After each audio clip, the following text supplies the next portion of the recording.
I have attended Ben Lomond High School, or I currently attend Ben Lomond High School as a senior. And the Boys and Girls Club, to me, being in it for 7 years, has truly created a development in my leadership skills and abilities. I'm so thankful for what the Boys and Girls Club has done. And not only that, have I succeeded really well in high school so far.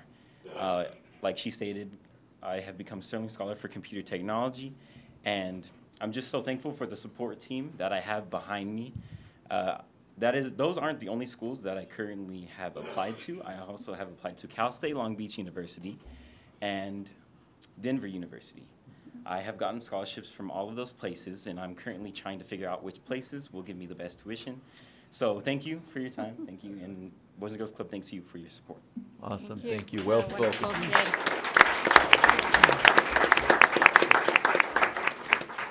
Thank you. What a great program. Great program. Okay. I think, Jason, you're going to lead this talk on this Weber State University effort. Yep. If I can, I'll just kind of do a real quick preface on this. If I can have maybe just Dr. Gary Johnson just stand and wave. Dr. Johnson is the political science professor. He did reach out to us a couple months ago and said that he's got some of his brightest students that would like to do some research on some projects, and is there anything that we have at Roy that we could put them to work? And obviously we do, and we're really excited for him to reach out. We have been with their students for a few times in the last 3 months. They are a very bright group of students. We have had some department heads work with them, and we're going to do a presentation. So Jace is going to start. Jace has been working with Jill and Andy on, maybe mainly Jill, on a health and wellness program. So we're really excited to hear from Jace. Following Jace will be Sarah to go over our moderate income housing project and policy that we need to have done by the state. So we're really excited to look at this policy. Out of all the counties in Weber County, there's only 5 cities that comply right now with the state rule, and we're going to be number 6. So we're excited for that.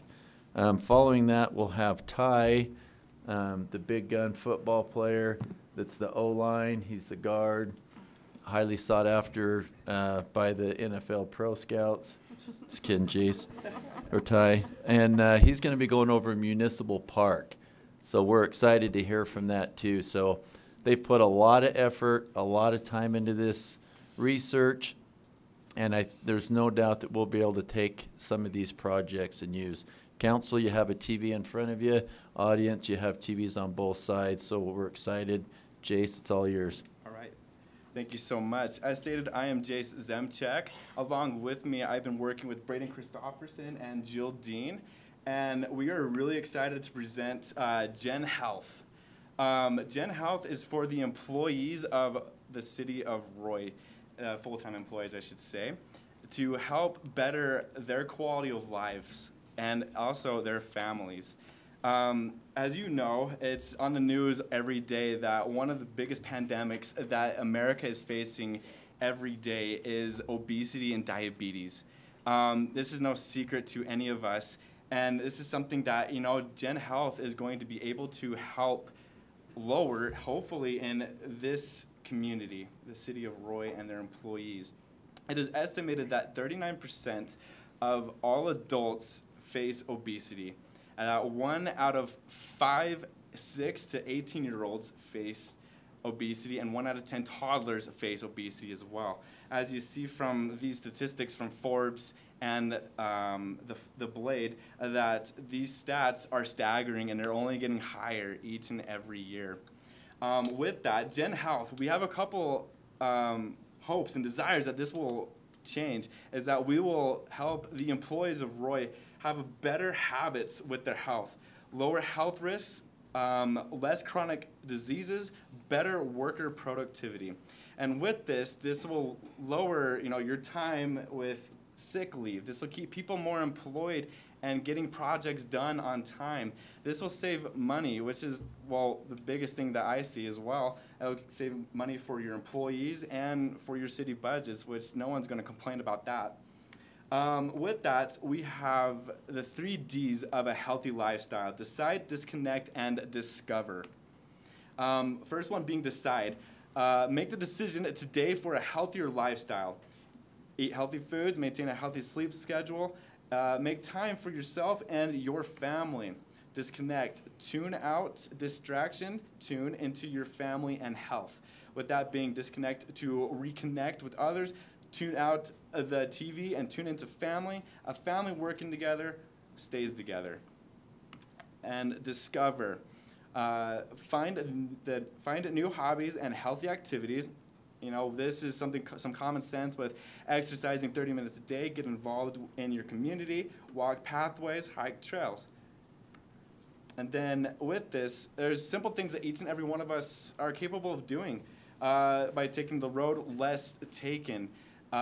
This is basically for everybody. Anybody can decide to choose to be a healthier individual. Taking the stairs, as it says, why not? This will lower your risk of heart disease, stroke, cancer, obesity, and type 2 diabetes. And water, the taking of water will definitely help you and benefit anybody in this program. As a few of you have already seen here at Royse City, Jill Dean has already implemented some ways to keep, you know, the water intake and you guys a little bit more active. There's been supplements at your water stations such as Crystal Light and little Powerade packets that hopefully you guys have seen that will influence you guys to drink more water. And with it, we're hoping that we can present to you guys a way that each full-time employee will have time to exercise each week during a paid time, that they can go and take classes and swim or whatever their desires are. And they can discover a healthier you. They can decide to make these changes and become healthier individuals and help productivity here in your city. And they can disconnect from their unhealthy habits. And with that, that is Gen Health, and I give the time to Sarah. Thank you. Thank you. Thanks.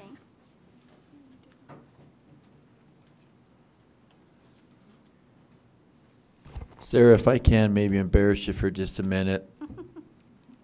I'll tell you, Sarah has put a lot of time into this document. I've noticed her several times, you know, throughout the course of the last 3 months here. And she's done a super great job, so we're excited for this. This is really needed for Roy to satisfy the state requirement. So it's all you, Sarah. Okay. So I'm Sarah Campy, and today I'm just going to briefly discuss with you the moderate income housing plan. So in 2017, there was an article in the Standard Examiner saying that Northern Utah is short about 43,000 low-income or affordable housing units.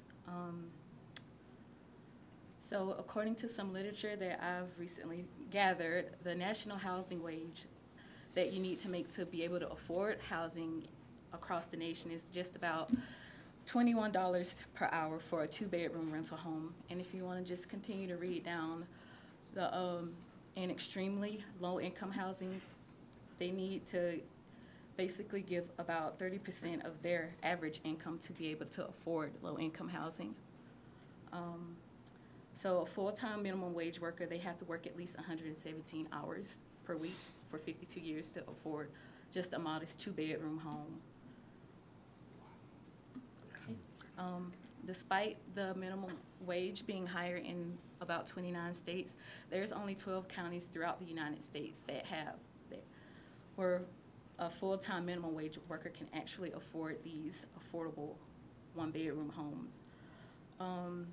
There's about 11.2 million severely cost-burdened rental households throughout the nation. And like I said before, many low-income households spend half of their income on housing, which means they have to sacrifice on things like transportation, food. Like, you don't ever want to be in a situation like, do I pay rent this month or do I starve for the next couple of days? So extremely low household incomes account for about 73% of all cost burden renters in the United States. So if you want to just take a look at this chart that I made, that's really small. So this is according to the fair. Well, we lost one screen. So according to the fair market rate, Utah is right in the middle. You have to make at least $17.02 to be able to afford a 2-bedroom home. And if you look at this chart here, the spaces that are orange, those are the 12 counties in the United States that I mentioned that the average minimum wage people can afford to live there. And if you take a look at the most expensive, where people have to work at least 80 hours per week at minimum wage to be able to afford a modest 2-bedroom place, Northern Utah is one of those places where you have to work at least 80 hours. So just a little snapshot at Utah. So the fair market price for an affordable apartment is about $885, which means, again, you have to make at least $17.02 to be able to afford that. The average minimum wage is $7.25. The average wage that a renter should be able to make to afford those houses, maybe at least $13.26. So I also want to point out that the percentage of renters is about 31%. And Salt Lake County, their housing wage is a little bit over ours. So back to Weber County, there's about 40 units for every 100 extremely low income household. So there is, as of 2014, we have about 6,587 ELI renter households. And those people in those households, they make about $23,850 a year. If we go back to my previous slide, they need to at least make $35,000 a year to be able to afford basic necessities along with paying rent. And this is just a snapshot. I want to bring to your attention that the percentage of renters in our county is about 28.25%, and the total amount of renters in our county is 31%, and that's a little bit too close for comfort. So some of the recommendations I want to make note of is there's a pretty big housing stock of aging houses in Roy. So may I suggest that we add maybe 100 or so more units of affordable housing, and then let's take time to, build up these old housing stocks so that we can get people into those. We can help people with their, get into the county down payment programs and things like that. So that's all I have for you, and if you have any questions, I'll try my best to answer them. Council, any comments, questions? Just a clarification. Oh, sorry. Oh, perfect. Okay. Okay. Okay, thank you. Thanks, Sarah.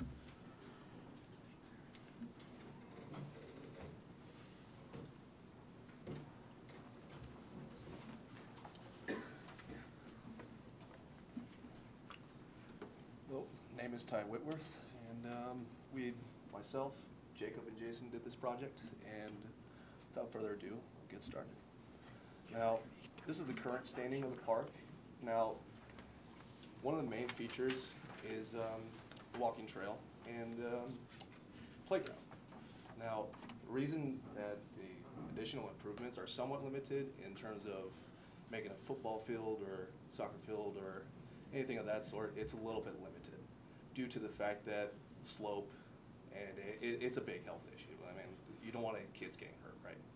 But there are still ways to actually add features to this park. 2 ways, actually. One of them, you put fitness stations all throughout the park, at each separate checkpoint, and you add buddy benches. And the other option, more higher-end option, is you have an all-inclusive fitness area in one spot on top of the buddy benches, and you may even want to add disc golf to the course. Some of these equipment that we want to add, that you might want to consider adding, just app station, leg station, upper body stuff, and just add more variety to the place. And also, like I said, you can do the step-ups, all the variables.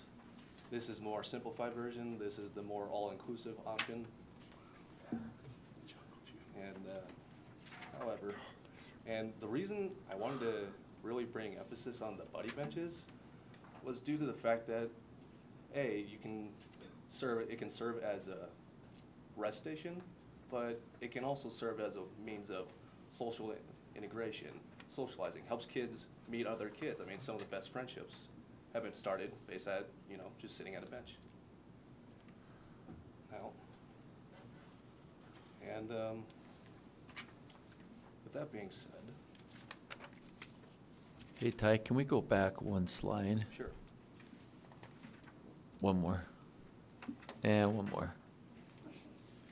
One more. This There we one go. right here. There we go. This one right here. So, you know, and Travis has been working with this group. What their thoughts were, mayor and council, and really to the public is, you know, how can we make Municipal Park a different type of a park than like North Park? North Park, we're building a, you know, a completely different style park. What can we do in the Municipal Park area to, you know, make it different than North Park? Well, you can, in essence, you can make it first fitness park. In Right. all honesty, you can put a fitness component to it, and not only will you be emphasizing and placing emphasis on health, but you'll create a means of contributing to the community spirit in that sense. And the unique thing about the buddy benches is it's kind of gone viral nationwide, where if a student is sitting at a buddy bench by themselves, that means they don't have anyone to play with. So what that tells the other kids, if they see someone sitting at that buddy bench, that they go grab him and they say, hey, come play with us. And, you know, for them to meet the friendships and stuff like that, that's the buddy bench thought process. So, you know, a few things that we could do that are really simple but very profound would make a huge, I think, impact to Municipal Park. Right. Now, we did a little bit of cost estimates, and honestly, there are two options. The low end would probably, this is including everything from installation to adding the equipment, everything. So keep in mind of that. The low end would probably be approximately around 123,000, and the high end would be around 181,000. Now, I get it, it's a lot of money to spend, but in essence, you'll be contributing to creating the first fitness park, A. B, you'll make it a more dynamic park. Right now, with the emphasis on keeping it green as well.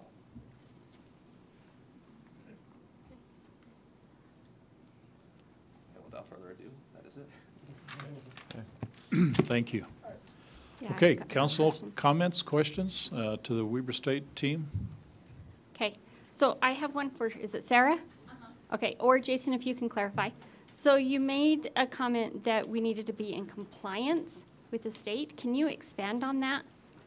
Yep, so during the On the affordable legislative. housing yeah, is where dur- I'm talking During the about. legislative session, it was brought to the attention that all municipalities need to contribute into an affordable housing program. Okay, And in Weber County, was it 13 or 12 or 13 cities in right. Weber County, only 5 are compliant. So without getting penalized and a fee, we Okay. need to come compliant with this rule. So, 1, we satisfy the state's rule, and 2, we don't get fined. right, okay. So- Okay, What's the contributing factor? What does that mean? Well, here's the way the law reads. The law basically reads that every 2 years, the city has to basically provide to the, I'm trying to think of where the workforce services, a document indicating as how the city is doing in terms of affordable housing. And surprisingly, we found that Roy City appears not to have been meeting that 2-year requirement. And as a is this public record, by the way? As a result of that, we took the action that simply says we're going to get compliant. We have to have to basically forward it to the state by the 31st of December. And so there's an active effort afoot, and we couldn't be more pleased than having the Weber State team help us with this, is to basically get Roy City compliant. And from that, we will build and we'll enhance and we'll make the modifications every 2 years that we, in fact, have a need. But bottom line is we have a requirement to do that. So, Steve, you want to add to that discussion? What's our percentage that we have of, what's Roy's percentage of affordable housing?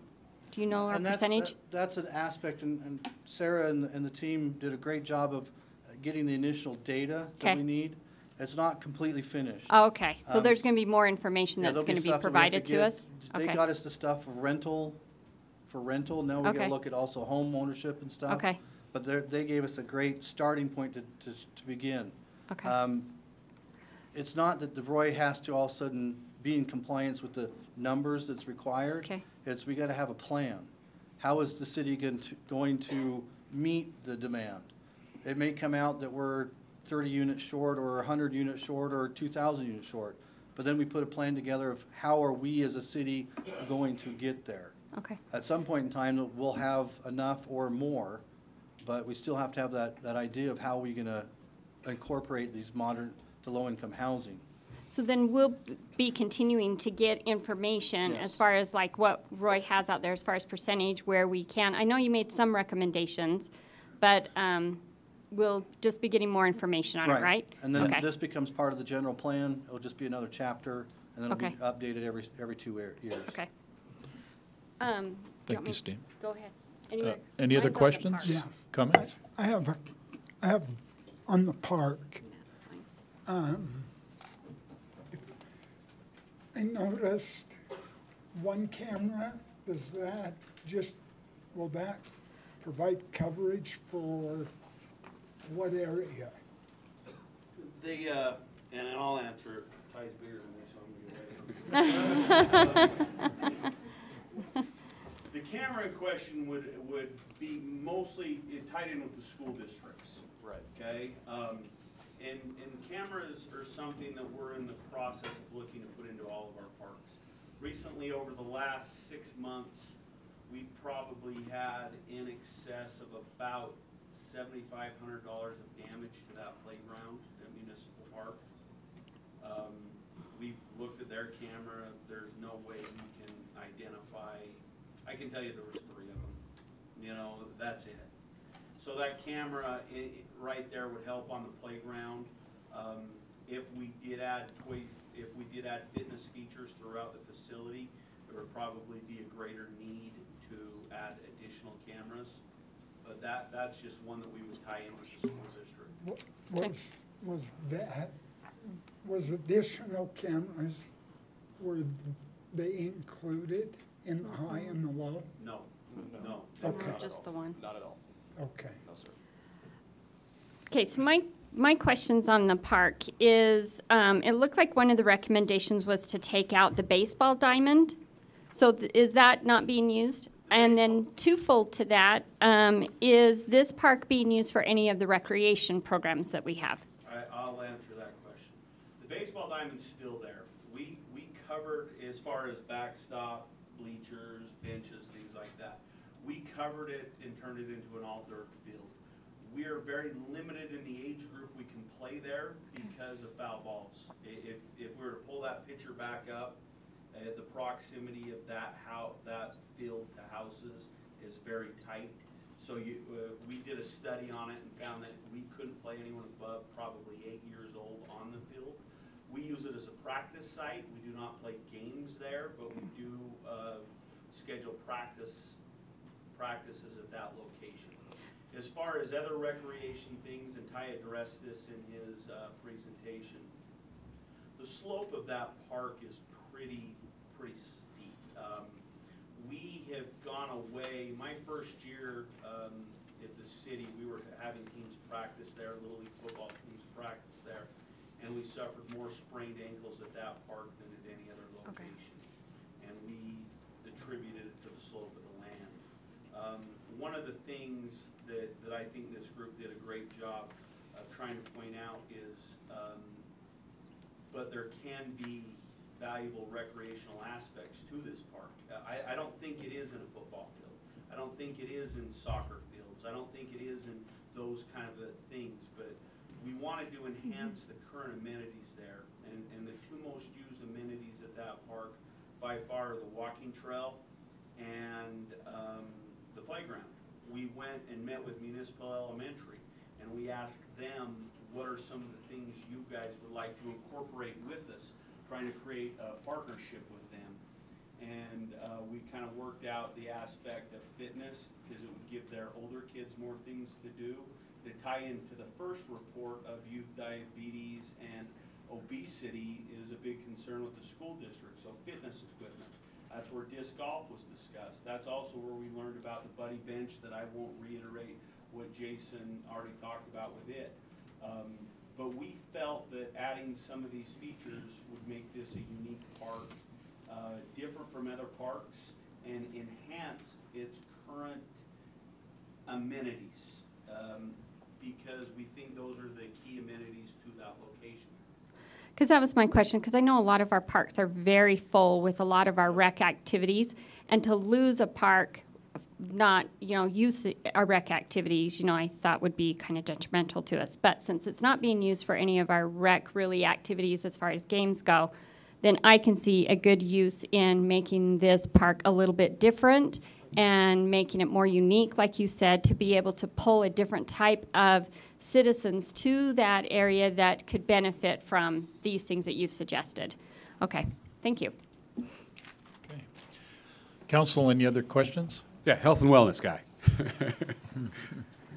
You gave some great information on what people should do to become more healthier, but is there a plan that you would want to put into effect to say, okay, Roy City employees, let's do a weigh-in, you weigh in, you lose so many pounds, percentage weight, you'd be awarded with some Right. monetary gain? Because Yeah, at great. the state, we have Healthy Utah, similar like that. You have Yeah. weight loss, blood pressure, cholesterol checks, all that. Would there be a plan that you guys would like to see implemented? Yes, there is a rough plan that is not set in stone all the way, but there is an app that we would like to integrate to every full-time employee, and I'm sorry I didn't cover this, that they will be able to enter in their own data, and they will be able to keep this as a private thing instead of displaying it out like The Biggest Loser TV show. It's something that they can keep intimate for themselves, and they can see their own progression. And each month on this app, they can have, with Jill, she can run a monthly incentive program. It's like, you guys, let's focus on walking this amount of time each week, or whatever it may be that comes up, and run it as an incentive program that those that accomplish that will be able to put their names into a raffle or drawing and be publicly, presented in front of the city, being like, hey, look, they're doing this because they're being healthy, and they're getting awarded for that. And so we're hoping that we can get this app. We still have to do more research on it, and that is one of the reasons why I did not present it, because we don't have full detail about it. Okay. Great. Just want to know if there was a plan. So, Yeah. good. Thanks. Councilmember Tafoya, as well, other municipalities and even other companies like Google, they have, you have an hour a day, or you get a half an hour a day to go and do a workout. So if you want to take an hour and a half lunch, Exercise program. you get some kind of exercise program. And they've actually proven that it actually does make it for a better workplace. It is a healthier workplace, which in return reduces our health insurance usage. And I know Jill, in her new capacity, has come up with some really good ideas and been instrumental in working with these. So, like Jay says, foundation and the groundwork has been started. Now we just need to finish some of these research and put them into use. So.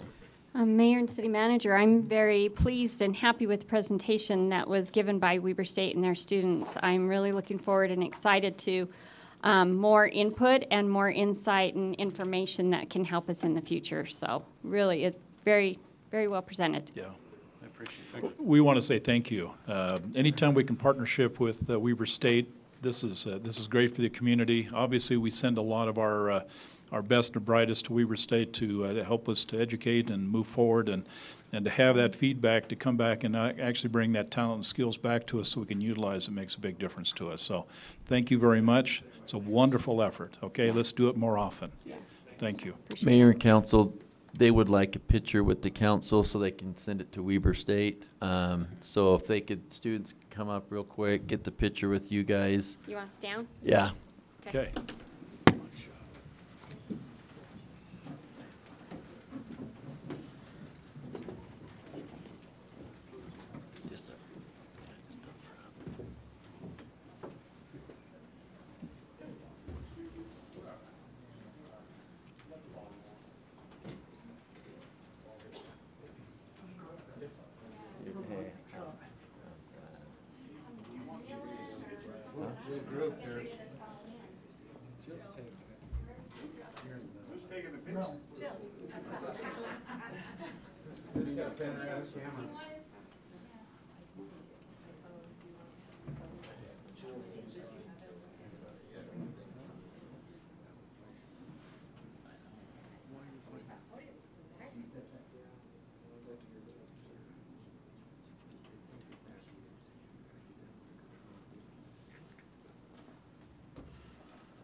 Okay, thank you again. Wonderful, wonderful. We have a educational moment. Chief, are you going to talk to us about the fire department's program? Well, we got Julie Smith. Oh, am I? Oh, yeah, sorry. Yep. Sorry, chief, you're right. Mayor, Council, just real fast, Robert's actually going to do a quick presentation for you tonight. Basically what they wanted to do is they wanted to come in and do a quick presentation on our public education program. There's a few things that a fire department's kind of known for. One, we're really known for our public education program that we do with our characterization in our schools. So they wanted to come and show you a quick presentation on what our program is this year, give you some statistics on what it's about and kind of what we do. Our program is very well known. Some of the new council members may not know, but our guys have performed in Bullhead, Arizona. They've performed in California. Our public education program is, I actually got a call probably a month ago from a city down south wanting to implement a program just like ours. So we kind of set the bar for characterization and public education. We've been doing this at least probably 25 years, if I may be off a couple years on that, but the forefathers of the fire department that kind of put this together, we've just kind of kept it going. So these guys put a lot of their own time in. They build props. We work with local community members such as Home Depot and Lowe's, and community members have all helped paint our props and build our props and donate material to help us put on our program to the school. So without further ado, I give credit to these guys. It was their idea to come and speak with you tonight. It was not mine. So they're the ones that kind of wanted to come and do their presentation. So I'm just here to kind of support them and what they do. It's very important. Real quick statistic, we have a very low, what's considered a juvenile fire setter issue in Roy City. It's very, very low. And I contribute a lot of that to our education programs that we do. We reach every elementary kid in the whole city, as well as West Haven and Hooper, some of the students from Roy City that go to those schools. So they do a great job. So anyway, I'll turn it over to Robert. So. Thanks, Chief. Thank you for having us here. I just brought some of the team members because I like to have my backup, my crew here. We got Dave Kingsley, Captain Hadley, Brian Law, Sarah Moore, and Tanner Russell, and I'm Robert.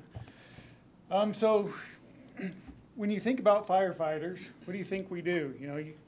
When you hear the word firefighter, everybody thinks, oh, they fight fires. Yeah, we do that. They think, hey, they go on medical calls. We run the ambulance in the city, so yeah, there's Ryan doing some medical.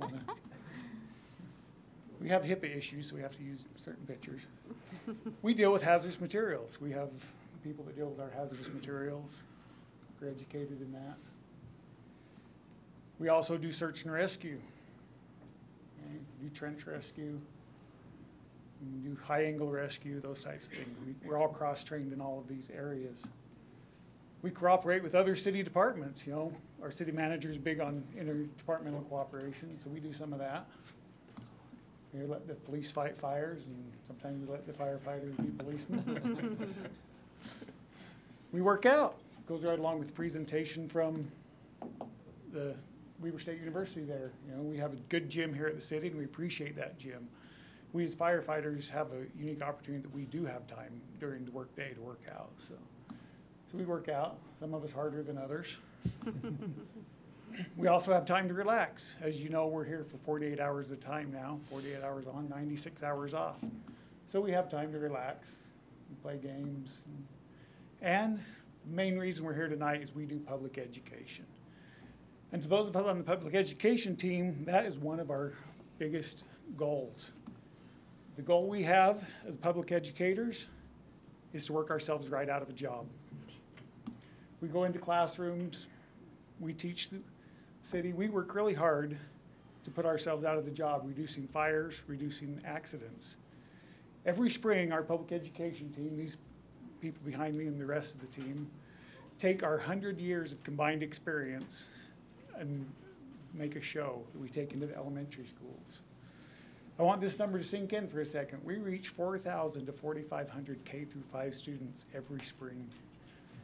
We reach them with our public safety messages. We look through what's going on in the world, and our messages change throughout the years. They become what is needed at the moment. We use different programs. We do the Olympics. We've had Backwoods. We've done Star Wars. We've done Zootopia. We use these programs in the pop culture as a way for the children to retain the messages. They remember Zootopia, they know Zootopia, they know Star Wars, so the messages we present, they remember those. We have one of our members who remembers going to our programs in elementary. Now she's a member of our team, in our fire department, rescue, or Sarah Moore. She's more commonly known. One of the things we do, we give our teachers and staff at the school report cards, and they fill out for us, tell us how we're doing these programs. I just wanted to throw a couple of them up here really quick for you to look at. It says, I've seen your presentations for many years, and each year's presentation is different. They are fun and entertaining. It's such a fun assembly, educational. I wish my own kids could see something like this. This is the best assembly of the year. That's pretty high praise from teachers.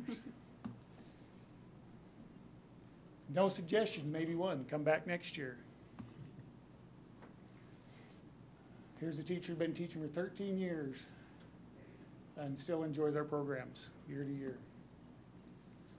This is our favorite assembly. Thank you for all your time and effort.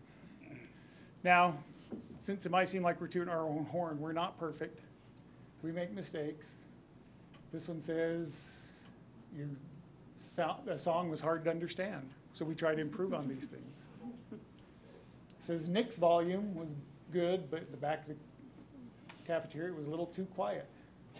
Thank you for being good examples. It was fun. We must have had an off day this day. We needed more energy. Like I say, we're not perfect.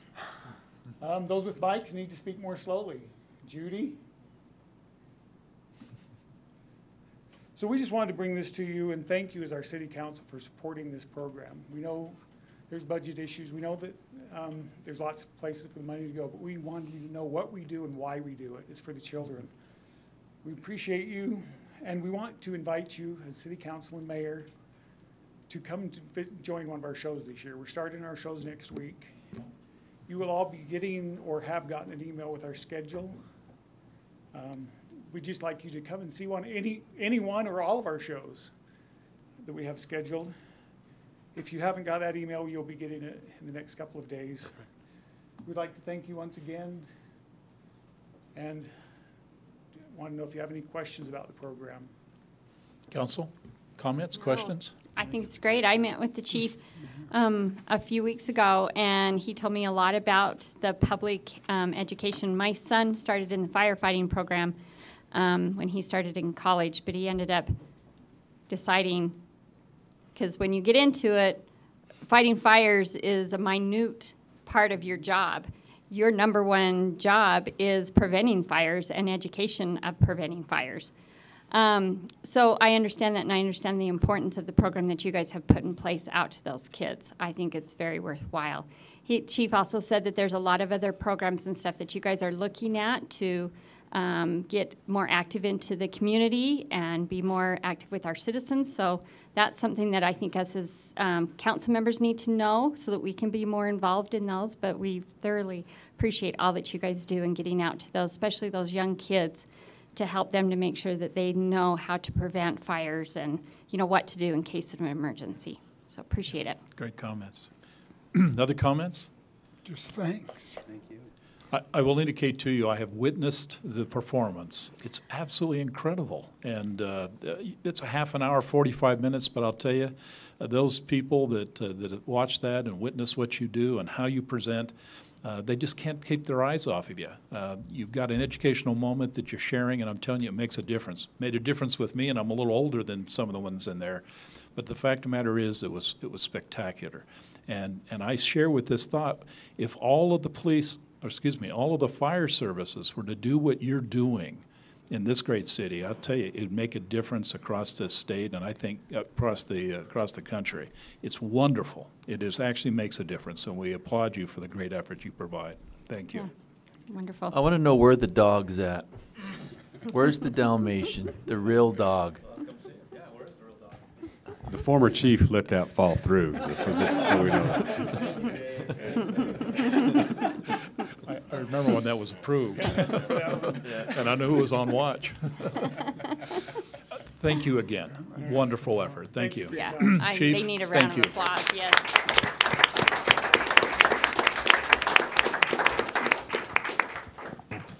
Okay. Ms. Smith, could you join us on the YCC? Yes. Thank you. Sorry. Good evening. Thank you for having us here. And we want to thank you for what you do. This has been amazing to see everything that's going on here, the progress, the caring about your citizens, and that is so huge. I need to mention that I brought a few friends with me. Margaret Sanchez, who's our manager of child care, Carlotta Gomez, who is our financial officer, Shelley Stevens, who is our board, and my bodyguard and husband, Mont Smith. So, I am here tonight to, number one, thank you for donating to YCC. It makes all the difference. As you know, we're a domestic violence rape crisis center, and I believe your mayor knows that very well. And we also do homeless housing, which, as you have seen, is so vital, is so important. We also have a child care center because most of our people, frankly, come with children. They're not going to leave their children in those situations, and so they bring them with them. And we're so grateful because they get an opportunity to have a childhood. Where should you feel the very safest? Where? Home. In your own home. In your home. And yet, according to the report that came out January 2nd from the Deseret News, what's the major cause of homicide in Utah? Domestic abuse. Domestic violence, domestic abuse, absolutely. And so that's why we need to be there. You have your emergency people, and we say yay, and we love them. They do an amazing job. But where would they go? Where would they take these people when they know they're in high danger if we weren't there? And that's why we are so grateful to be able to serve you, to be able to take these people in. I'll tell you what. Friday, we had 5 intakes. In other words, 5 groups come in within half an hour. And when you see those people out there, especially the children, the black eyes and everything else, your heart breaks, but you're like, yes. You know, there is a reason that we need to be here. And therefore, we need to make sure, number one, our doors stay open. Number two, that we are there 24/7 to provide those services, to make sure that these people feel safe and that they are given the resources they need. We're asking for $16,000, and we want to make sure you know that you're really getting a bargain. all right? Because just to take one person in, and we generally keep them for about 45 days, because we not only want to give them safe shelter, we want to move them from a life of violence and fear to a life of self-sufficiency and hope. That's our whole goal, is to do that. We don't want them to keep going back to the same situation. And therefore, we've added it up, and for one person to be able to stay for 45 days, have food, have the resources, have somebody go to court, take the classes. We have a number of different resources we use to help them move forward. It costs approximately $6,750. Now, you have all got the handout, right?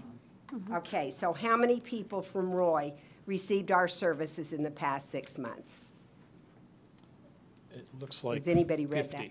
Pardon? 50, is that 50 the number? in the past 6 months. And we are grateful to provide that service. We are so glad. So may I point out that you're getting a really good bargain, all right, for the money that you have donated. And we want to keep that going, because I'll tell you what, to see those people. In my office yesterday, I had a lady, and she has 2 children. She came into our shelter, and then she stayed, got the classes, was going, and she said, you know what? I think I can go back to school. I think I'm smart enough that I can actually do this. I can get a job that's going to pay not just for me, but for my kids. And she was so excited and came in my office. And luckily, we have a fantastic lady that donated money for a scholarship. And so this lady was here, and she says, look what I'm going to go to the ATC, and I'm going to become a CNA. And just the look on her face was so awesome. And so she'd mapped it all out, and she needed $500, a little more, anyway, to be able to do this. And I said, okay. And how are you going to make sure that you, yes, because you know what? Now I know I'm smart. I know. I was told for years I was stupid. She says, I'm not. And so I said, okay, let me call the lady right now. And luckily she was home, and I told her about how awesome this woman was, and that she had these children, and that she really wanted to make a success of her life. And the scholarship lady said, you go. You do it. Okay, when I turned around and told her, yes, I wish you could have seen the tears. And then she went and grabbed her kids. They were in childcare. She grabs them and hugs them, because it was like, and now we've got a future. And that's what we do there. They'll testify, we pay lousy. Okay, when I was looking at your chart of low income, please build more houses, because we may need a few for our employees. But you know what? We really try. These people don't work 8 hours a day. They don't know what that is. But they are dedicated, and they are amazing with these children and with these adults that come into YCC. And so our intention is to keep doing this. Our intention is to make sure that the people in Weber County, and obviously that includes Roy, get the help that they need. Our whole goal is to bring these numbers down. You know, as we're similar to the fire, we want to go out of business. You know, we would love that. That would be an awesome goal. In the meantime, we want to be there. We want to provide the services that are so necessary to save these lives, to keep these people alive. Because to us, everybody deserves to have safety. Everybody deserves to have hope. I would be happy to answer any questions, and I've gone through this. We have the 5 centers. So we have the shelter, we have the sexual assault. We're out 24 hours a day, all right, on scene. And I want you to know your police department is amazing. They are part of lethality assessment, and they go out and they do the assessments, and they get people. Our services have gone up 33% since we started the lethality assessment. Okay. Because people, it's like they're realizing that there is issues. Before, they'd say, oh, he or she's knocked me around. You know, yeah, this has happened. And I probably told you this story before. My daughter went to lunch with 2 of her friends. And the one had a black eye and some bruising. And she said, what happened to you? And she says, oh, my husband beat me up again. And she said, whoa. She says, you need to talk to my mom. And she said, Oh, I will when it gets worse. And that weekend he shot and killed her. So that's the lethality assessments point, you know, that's where it comes in. Because when the police go out, they can do 11 questions, and that will tell the person if they're in high danger. And if they're in high danger, they get their phones out. The police get their phones out. And they said, we're calling YCC. Here's the phone. They'll talk to you about their services. We highly recommend that you go in and you go now for services. We know we have saved lives because of them coming in then rather than waiting. Most of the people that died from the homicides never accessed services. And that's why we're doing the lethality. And like I said, your folks are on board. They are doing an amazing job. And it cuts down for them having to go back, which to me is a win-win situation. So the lethality assessment is working well, but once again, the need for our services has gone up because people are realizing they're in danger.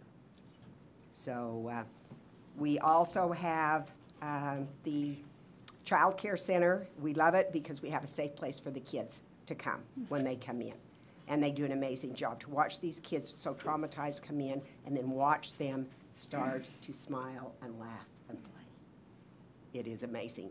We have the senior life care is for low-income, elderly, and disabled. We actually go in their homes and do minor repairs for free. All of our services are free. All right, and it's awesome. And as I said, our homeless housing. And it is just awesome to see the change in these people's lives.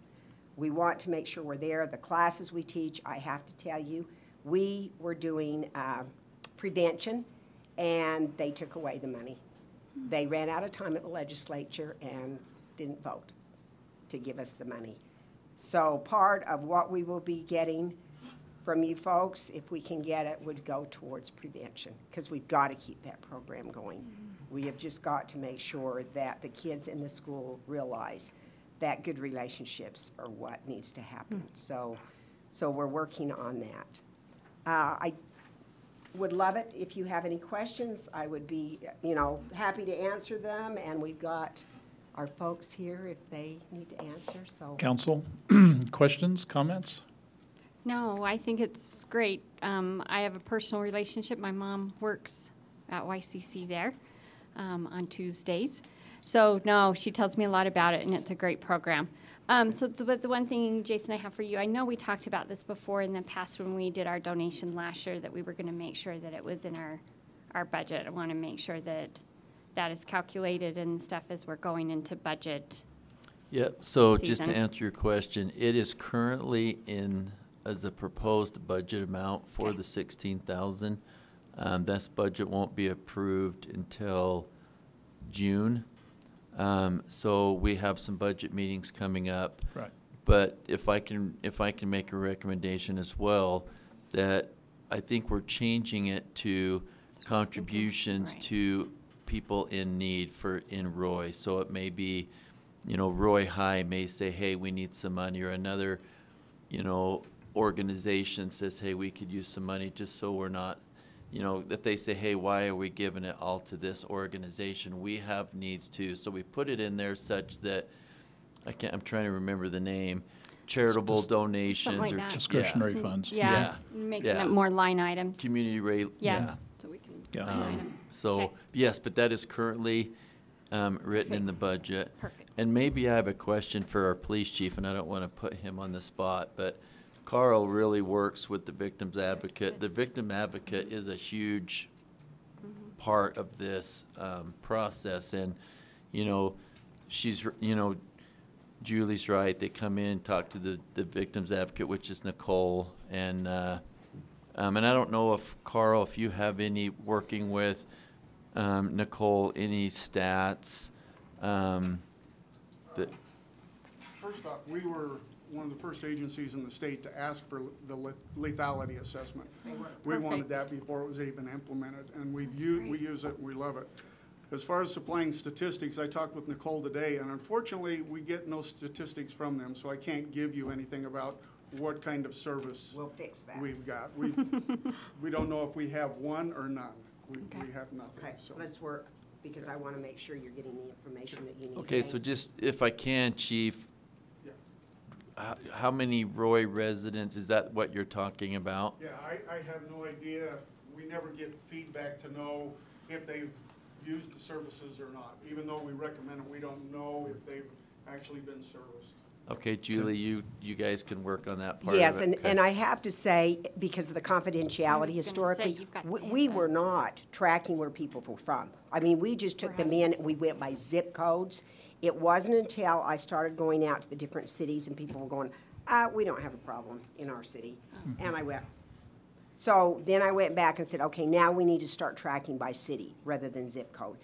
It's only been the last 6 months, and I do apologize, but we're starting to track it, and we will coordinate so that, number one, you will know how many, but you'll also know the services that they access. Because I think that's a value that we need to Absolutely. know, you know, if we're donating this money, Yes. how many Roy residents from our Victims Advocate are using this service? I Sure. think that's important. Absolutely. Okay. You know, so. I don't Ms. think Hall, it's did you just- have an interesting, make a comment, please? I don't think she's seen you sneak in. Thank you. My name is Jeannie Hall, and I'm a Roy resident, and I love Roy, and I'm a new grandma as of about 14 hours ago. But I just wanted to tell you that the Roy citizens are amazing in supporting this and other charitable activities. I actually have a grandson at Midland Elementary this year, and we have had kind of a Hall family tradition as we have grandchildren spread around Weber School District. And one of the places that we have gone, and the students, all the sixth graders have, in some instances, just done it with the sixth grade, and others had all of the children contribute things for the YCC and for other organizations that affect our children. So a couple years ago, I was there with a busload of, 2 busloads of students, and they had gathered some clothing, some toys, and a lot of food items to present, so they don't have to use their budget to do all those kinds of things. And we were giving them a little tour, and Julie showed them, here's a total stranger, and now you're going to end up, you already have problems, and you're going to end up in the same room with them, and it's very enlightening. But one little boy took me aside and said, I've been here with my mom. And that just absolutely, it is amazing. So this is a very needful program. And then I want to just give you one other quick aside. You know I love Boys and Girls Club. We do. But we were able to get about a $10,000 donation from LDS Philanthropies on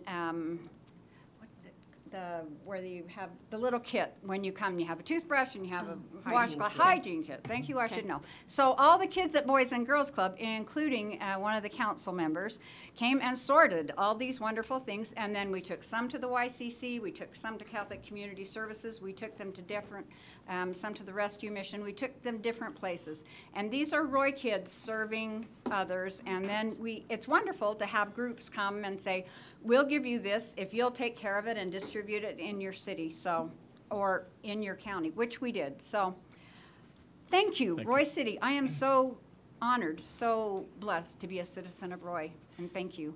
Thank you. One thing so I know we're looking at possibly doing the newsletter monthly. Could we, or on our website, do we have like a volunteer section, a place to volunteer or opportunities to volunteer? I know Just Serve is a wonderful place to go to get volunteer opportunities, and that's something that we could always address. But just as Jeannie mentioned, our own kids put together kits for something. Anybody, any organization or anything throughout the city could be able to do those opportunities, those volunteer opportunities.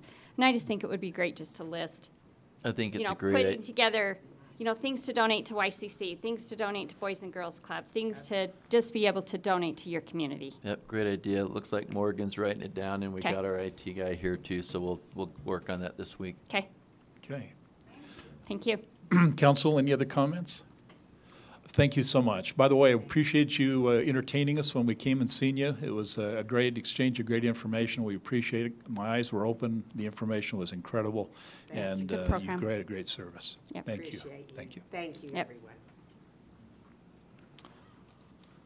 Okay. Thank you. We now have an action item. We're going to discuss consideration of resolution number 18-7 to approve a seasonal job description. I believe, Travis, you're talking to this? Yeah, I got Please. this one. Mr. Mayor, members of the City Council, we bring before you Resolution 18-7 to approve a job description in the Recreation Department for Laborer 1. It's a seasonal position that mirrors what we do in the Parks Department as well as the Public Works Department. It's a position that we can fund within our budget. We're not asking for any additional funds. The Recreation Department is growing to the point of where we have members operating heavy equipment, carrying machinery, and it's important that we pay them a wage a fair wage for that responsibility, no different than we do in the Parks Department or the Public Works Department. So we ask for your consideration for this resolution. Any questions? Comments, questions? Okay, do I have a motion to approve Resolution 18-7? So moved. Do I have a second? Second. This is a roll call vote. Councilmember Hall, Aye. Councilmember Saxton, Aye. Councilmember Tafoya, Aye. and Councilmember Yeoman. Aye. Okay, thank you. Thank you. Okay, we're going to go into public hearing and discuss some property developments, general plan amendment to property located 5154 South, 2700 West. Is the applicant here? We'd like to, please, would you step up and maybe you can talk a little bit about this, this plan, this idea? He asked me to do that. And also, would you give us your name and address? Oh, I'm sorry. Yeah, hand that out. I've got to make sure we go into public hearing so we can have a conversation. He's throwing us off. Okay, I just threw everybody off. Okay. Do we have a motion to go into public hearing? Prior to that, Mayor, I need to declare a conflict of interest because of an affiliation I have with one of the owners of this property. We sat on a board together. Okay. In the spirit of transparency to the city, I need to recluse myself from this. Okay, thank you.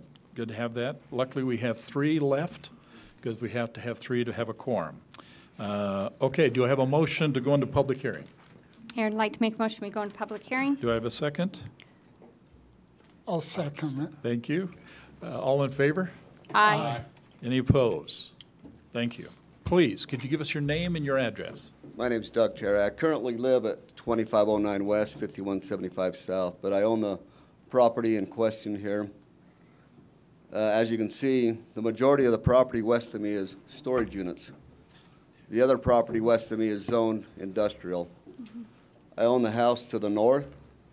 Railroad tracks are to the east. To the south is a home, but between us is Roy City Water owns a piece of that property there also. So as you can see, it's a pretty good piece of property there that would be hard to put a home on unless someone wants to have a giant yard. And in this day and age, a lot of people don't want giant yards anymore. I gave you all a flyer that has a copy of the blueprint that I'm going to build there, correct? They're going to be townhomes. We've heard a lot of controversy about apartments. These are not apartments. These are townhomes. Kind of goes along with what Sarah and Julie's been talking about tonight, that we need this kind of housing in Roy.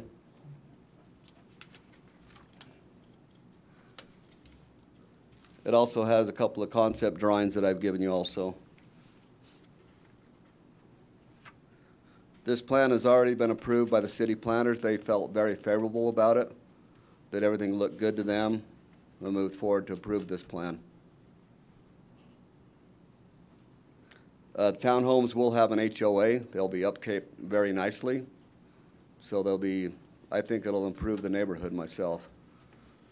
We'll probably also hear talk about too much traffic.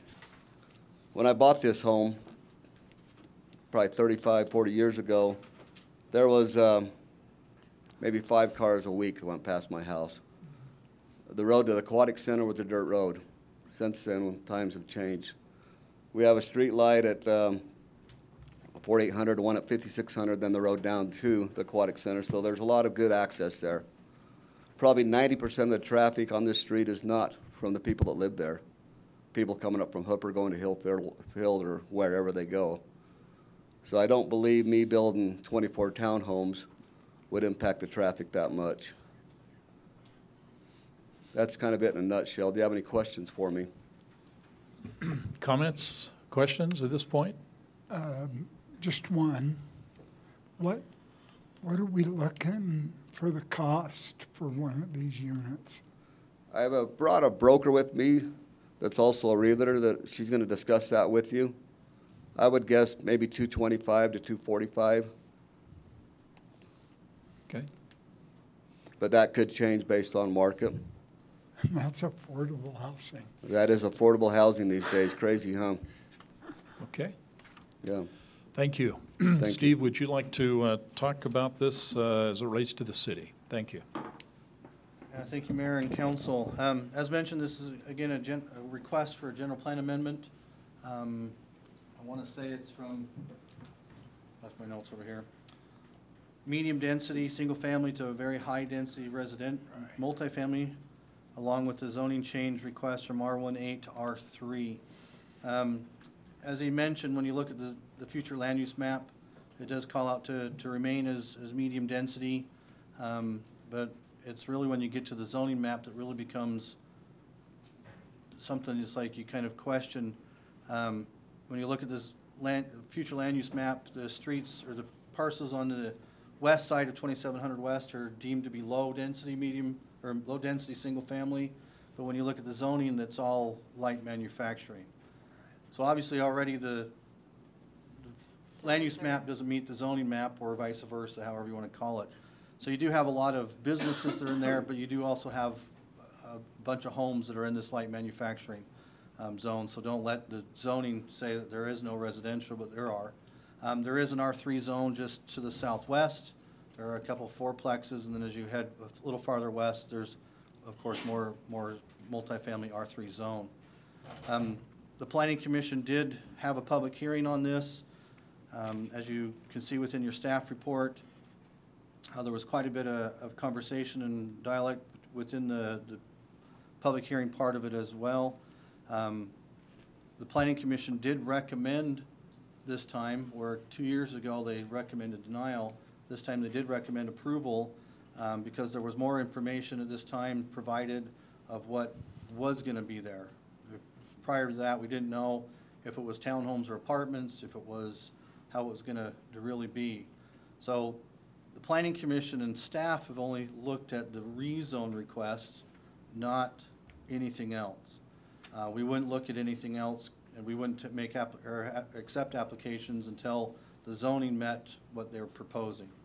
So that comment that planning has looked at it and approved it. We haven't looked at the site plan. We haven't looked at the buildings themselves.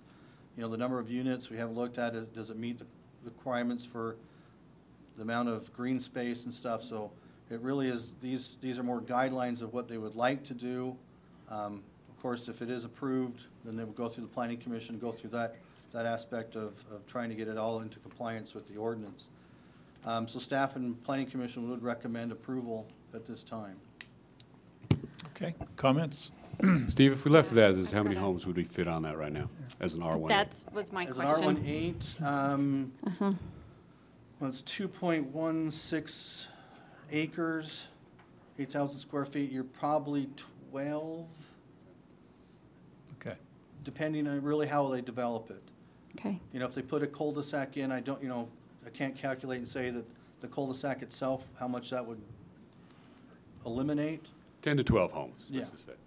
Yeah, so you're really talking about an increase of 10 to 12. You're if you doubling did it, looking at the multifamily. town homes. Other questions for Steve? Okay, this is an open public. Please step up if you'd like and give us your name and your address. Thank you. Hi, my name's Brenda Nelson, 1578 North, 225 West, and I live in Harrisville. I've been a realtor for 21 years, and I'm a principal broker. And I used to live in Roy, but then I met someone that lived in Harrisville, so I'm sorry I moved out of your city. That's okay. Because I do love it. What's surprisingly, when Commissioner Tafoya asked that average price for those townhomes, Weber County, February of 2018, our average sales price is $245. Our median sales price is $209. So crazy, huh?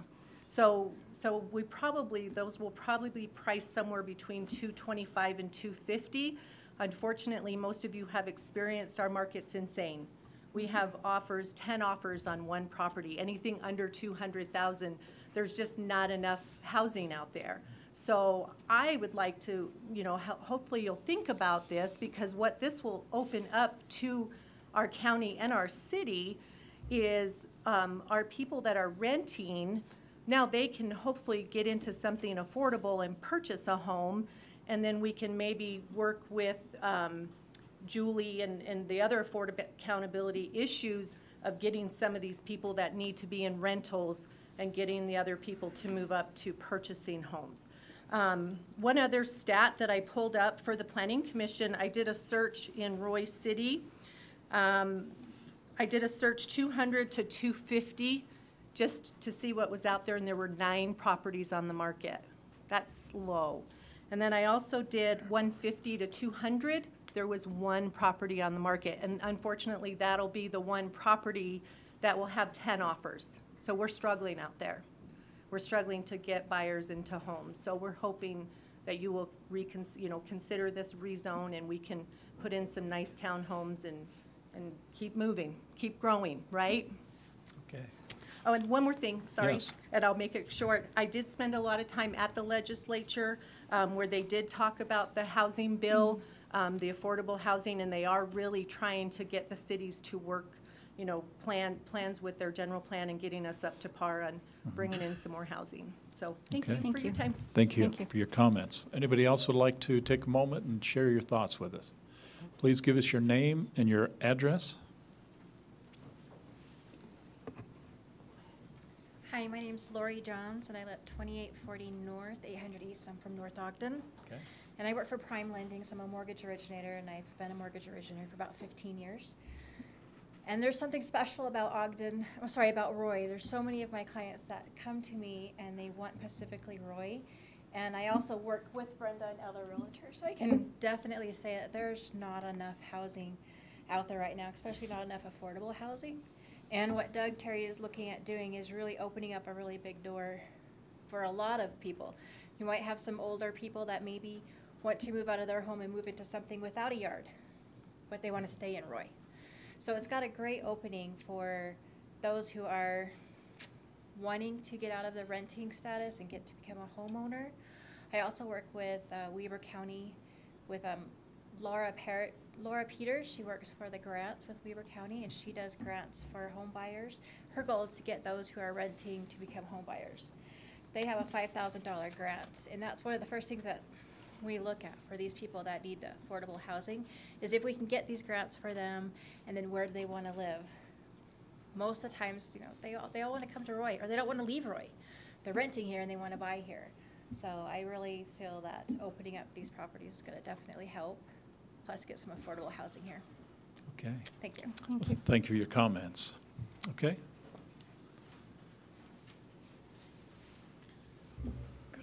Good evening. My name is Dennis Anderson. I've lived in this fine community now for 58 years. I have traveled across the tracks there many, many times throughout that 58 years, and I think it would be a wonderful legacy for you, brothers and sisters, to be a part of making it possible to have some new affordable housing to where you didn't have to go down to 3500 West to find it. Roy needs some more homes in the area, and this is an excellent opportunity that we're given to have those brought into our community where more people can afford to have a place to live. It's sad. I have children that fall into the category of unaffordable living, who are living off the government because they can't afford it. What a blessing it would be if we was to pass this request to have this housing built in Roy. It would be a shining light for us. I hope you can see the potential in this project. Thank you very much. Okay. Thank you for your comments. Okay, anybody else would like to share? Thank you. Name and address, please.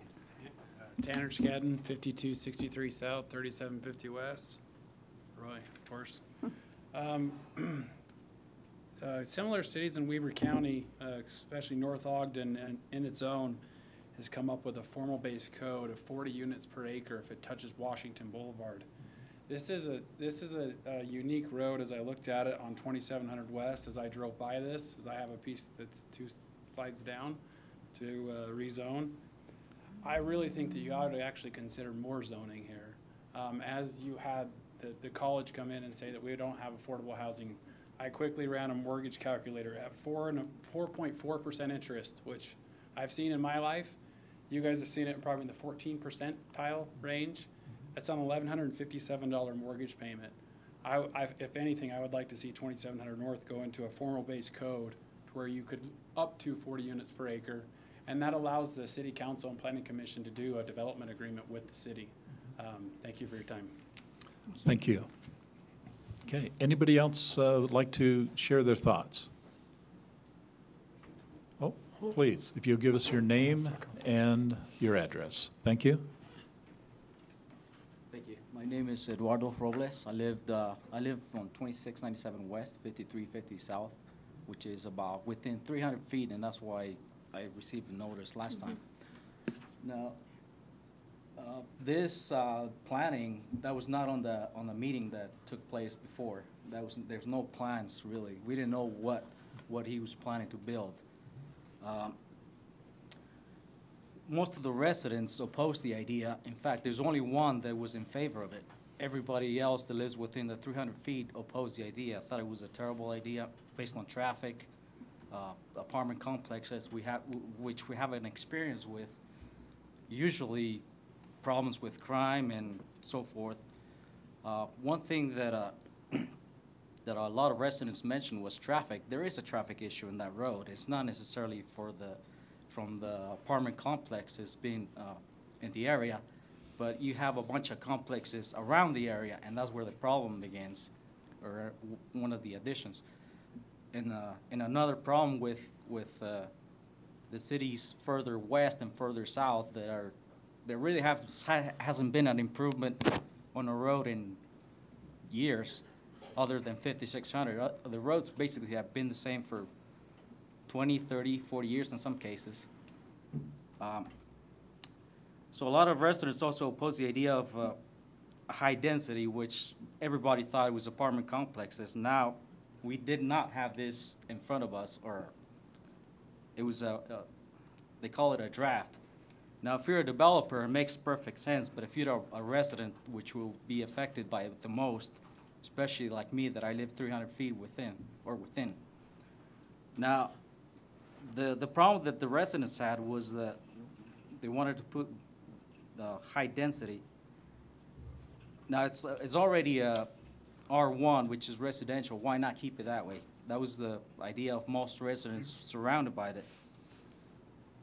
Now, the developers are proposing to build this. It makes perfect sense if you're a developer.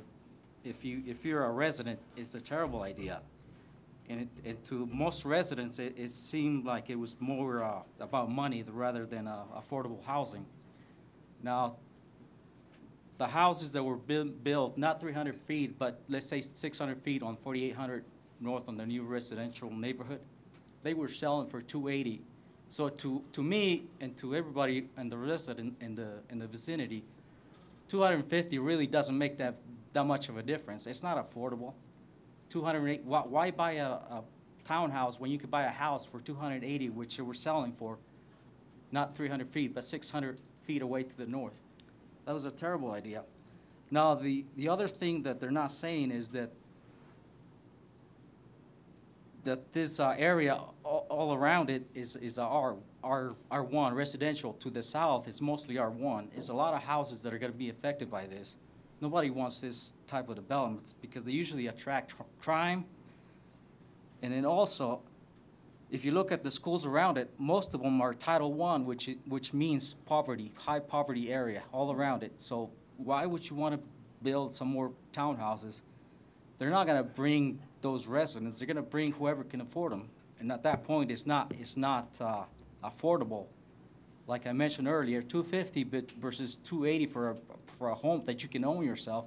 It doesn't make sense. It's not about affordable housing. It's about a money-making business, and that's what it is. That's what it boils down to.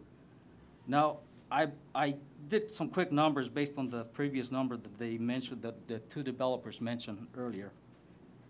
And if you were to build houses, you would make a couple of $1,000,000, you know, based on some quick numbers. Now, if you were to make it an R1, it jumps dramatically to conservative estimate, 6 million. I mean, that's just a quick number based on the amount of townhomes that they mentioned last time, which I believe it was 12 per acre.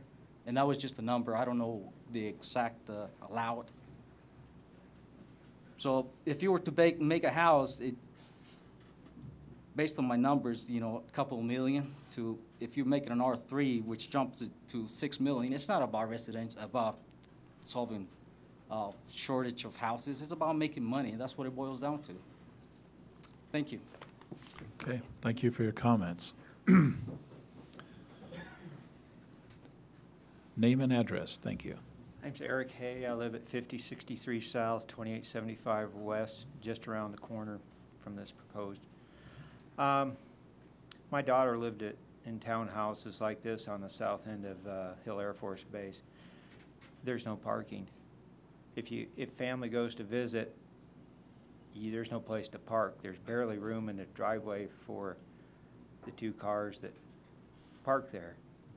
So that's my first concern, is parking will be an issue. People end up parking on 2700 to go in, if you know, especially on a holiday weekend. And I really question the affordable housing thing. Really, to me, kind of an insult to say this is going to help you with your affordable housing thing. You tell me somebody making $17 an hour is going to be able to afford one of these? I don't think so. And is there not enough profit to be made on 10 to 12 houses? I agree. I think it's just about how much money can be made. Thank you. Okay. Thanks for your comment. Anybody else like to share a thought? Thank you. Name and address. My name is Mel Swartz. I live at 5085 South, 2700 West. I live just down the street from there. On the rezone map, I'm the big green blob that got rezoned a few years ago, so I could do residential improvements on a 2-acre parcel there. I have spoken out against this. I do think that Mr. Terry has very, very good intentions, but some of the numbers just aren't coming up for me correctly. In terms of affordable housing, when I bought that parcel and I had to restore it because it was the local heroin house, I bought it for just over $200,000 4 years ago. But putting in a homeowners association, how are they going to enforce this continues to be homeowner occupied? What will be written into it? What's the punitive things? What sort of restrictions can you put onto that to make sure it doesn't become renter occupied and become a problem property? That area, as you know, it does have some light manufacturing zoned in it, but virtually every one of those businesses do have residences. And most of us live out there because we want to have a little land around us. I work on base. I'm on call 24/7, 365. I have to have a quick response time. I like to get my hands dirty. I like to have my horse. I like to grow vegetables. And I'm concerned that this will continue to impact it. The one gentleman right there that suggested that maybe all 2,700 become high-density housing actually is what drove me to come and stand up here. I sat in the Planning Commission meeting a couple weeks ago, and it sounds like that they're very for this. I've read the charter. I understand that one way or another this place is going to be developed, but I think for Roy's flavor and character, you all do need to think about perhaps preserving some larger parcels of land within this area. Whatever happens, I hope Mr. Terry is successful. However, I do think that there will be negative impacts on the quality of life we have on that street because we've already seen the traffic increase from the housing development across 4800. We're a snow country. We can't put speed tables on the road. It's going to kill all of our snow plows. But I do think that there will be impacts, and they can be negative for the quality of life we have there. I'd like to keep having my hobby farm there. I understand it's going to be changed. But 10 houses versus 24 townhomes, I'm looking at what the possible pricing is. I ran through MLS while we were sitting here. I saw a little more volume for sale in the 180 than was reported, but I'm not a realtor. I may not be able to see the right stats. But I'd like you to just consider that this will cause a radical change for those of us on the 2,700 that do have large properties and would like to maintain that sort of country quality of life. We're a dying breed, but we still do exist. Thank you for your time. Thank you for your comments. Anybody else would like to make a comment? Okay, name and address, please. Wendy Packer, and I live at 5149 South, 2700 West. And I think that putting these townhomes, they said 24 to an acre, would cause a lot of danger to our residential area. They've already built 3 fourplexes at the corner of 56 and 27. So that adds 12 families, which they will probably be taking that same road. And my daughter-in-law's car has been hit twice. Once in front of my house by a drunk driver, and once at 5200 where a kid pulled out in front of her and totaled her car. And then we had 2 cars take 1 telephone pole out within in a year of each other. We've had several rollovers. Our water problem on the west side of the road, we have a pond in our front yard with runoff, because when they put the curb and gutter in, our road went 2 feet higher than our properties. Our mailboxes are on the other side of the road. People don't go the speed limit, they go way over. So there's a danger right there to add more traffic. In fact, at the last meeting, my husband almost witnessed a kid getting hit riding his bike out into our road. And it happened to be Doug's little nephew. They say it'll increase our property value, but who wants to buy horse property with a bunch of townhomes right there? So I am good with patio homes, but not townhomes. I oppose the townhomes. That's it. Thanks. Thank you for your comments. Anybody? Your name and address, please. Hi, my name is Janae Terry. I live at 2509 West, 5175 South, and the property that we're speaking of is our property. I understand, well, first of all, let me say I love Roy. I grew up here, and I love living here and working here, and it's a great community. However, we are growing, and I do understand everybody's emotion. Change is hard. Change is hard for all of us. But I would just like to mention a couple things. Doug grew up on this land. It was owned by his grandfather. They came across in wagons and all that. I mean, so this property is very near and dear to our heart, and the neighbors are as well. And it is our intent that we build nice townhomes, and that we do have an HOA so that they can stay nice, so that, I mean, we don't want it to be something that's run down and that the neighborhood, you know, goes downhill. We want it to stay nice and stuff. And we can understand, you know, the emotions, and it is hard. However, House Bill 259 is the moderate income housing bill, and it states, everyone should have the right to own and freely transfer real property and to exercise and enjoy the benefits of ownership. Private property owners have the right to determine the highest and best use of their land, working through appropriate governmental entities. And so I know our community is changing, it's growing, it's changed a whole lot since I grew up here. I'm thankful Burger Bar is still there, but I do love it here, and our intent is to make it very nice for all people concerned. So, thanks. Okay, thank you for your comments. Anybody else? Okay, do I have a motion? No, Nope, sorry. please, name and address. Thank you. Hello, everyone. My name is Tim Higgs. I live at 5381 South, 3400 West. My mother lives on 5569 South, 2700 West, just south of this property. I grew up there as well, and I know exactly what these guys are saying. The area didn't used to be what it is now. But I wanted to just kind of talk through some of the points and the issues that I have with the request and kind of where I stand on it. And first of all, I wanted to let you know that I appreciate the transparency effort that is being made most recently with the council in trying to keep all of the residents familiar and up to date on what's going on. I love the YouTube videos that we can now see when we can't make it here, so I appreciate that. But one thing that I noticed with this particular request is it didn't have the transparency of the property and the requests in the background section of it. The only reason that it is brought up that this is a long-standing request and issue with the residents is because the residents make that known. So, you know, I would appreciate and suggest that in these types of situations where the same request for the same property comes up a short time after it has just been reviewed by council, that be included in the background section of the request so that people can understand that.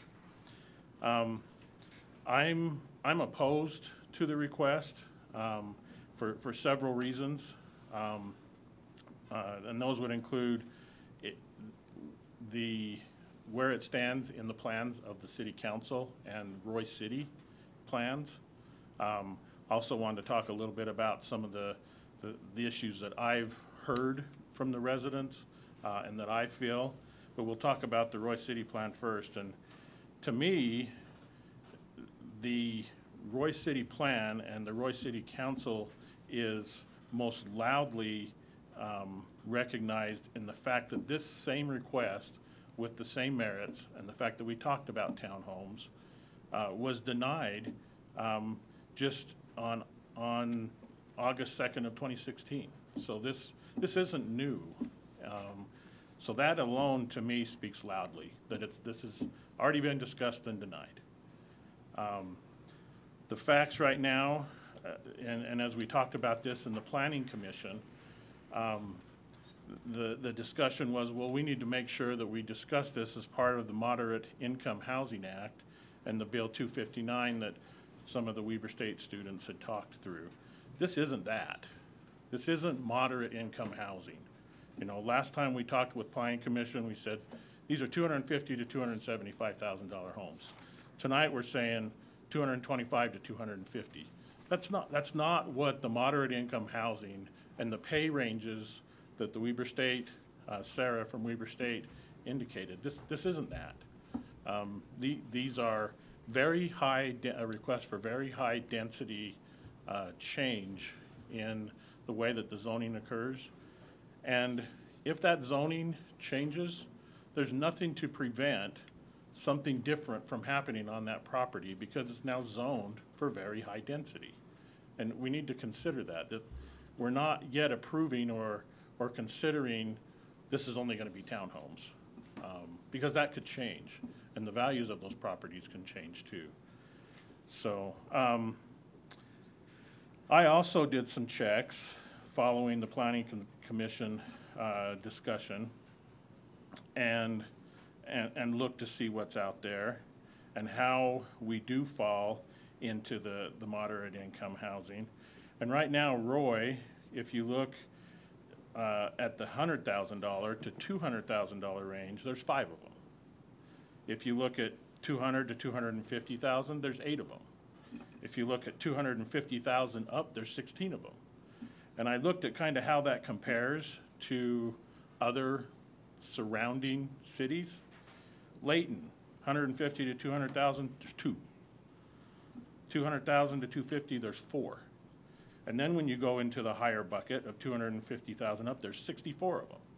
So I think that we need to consider what we're doing here, and I don't think that high density housing is the answer to this situation. We're not helping the moderate income.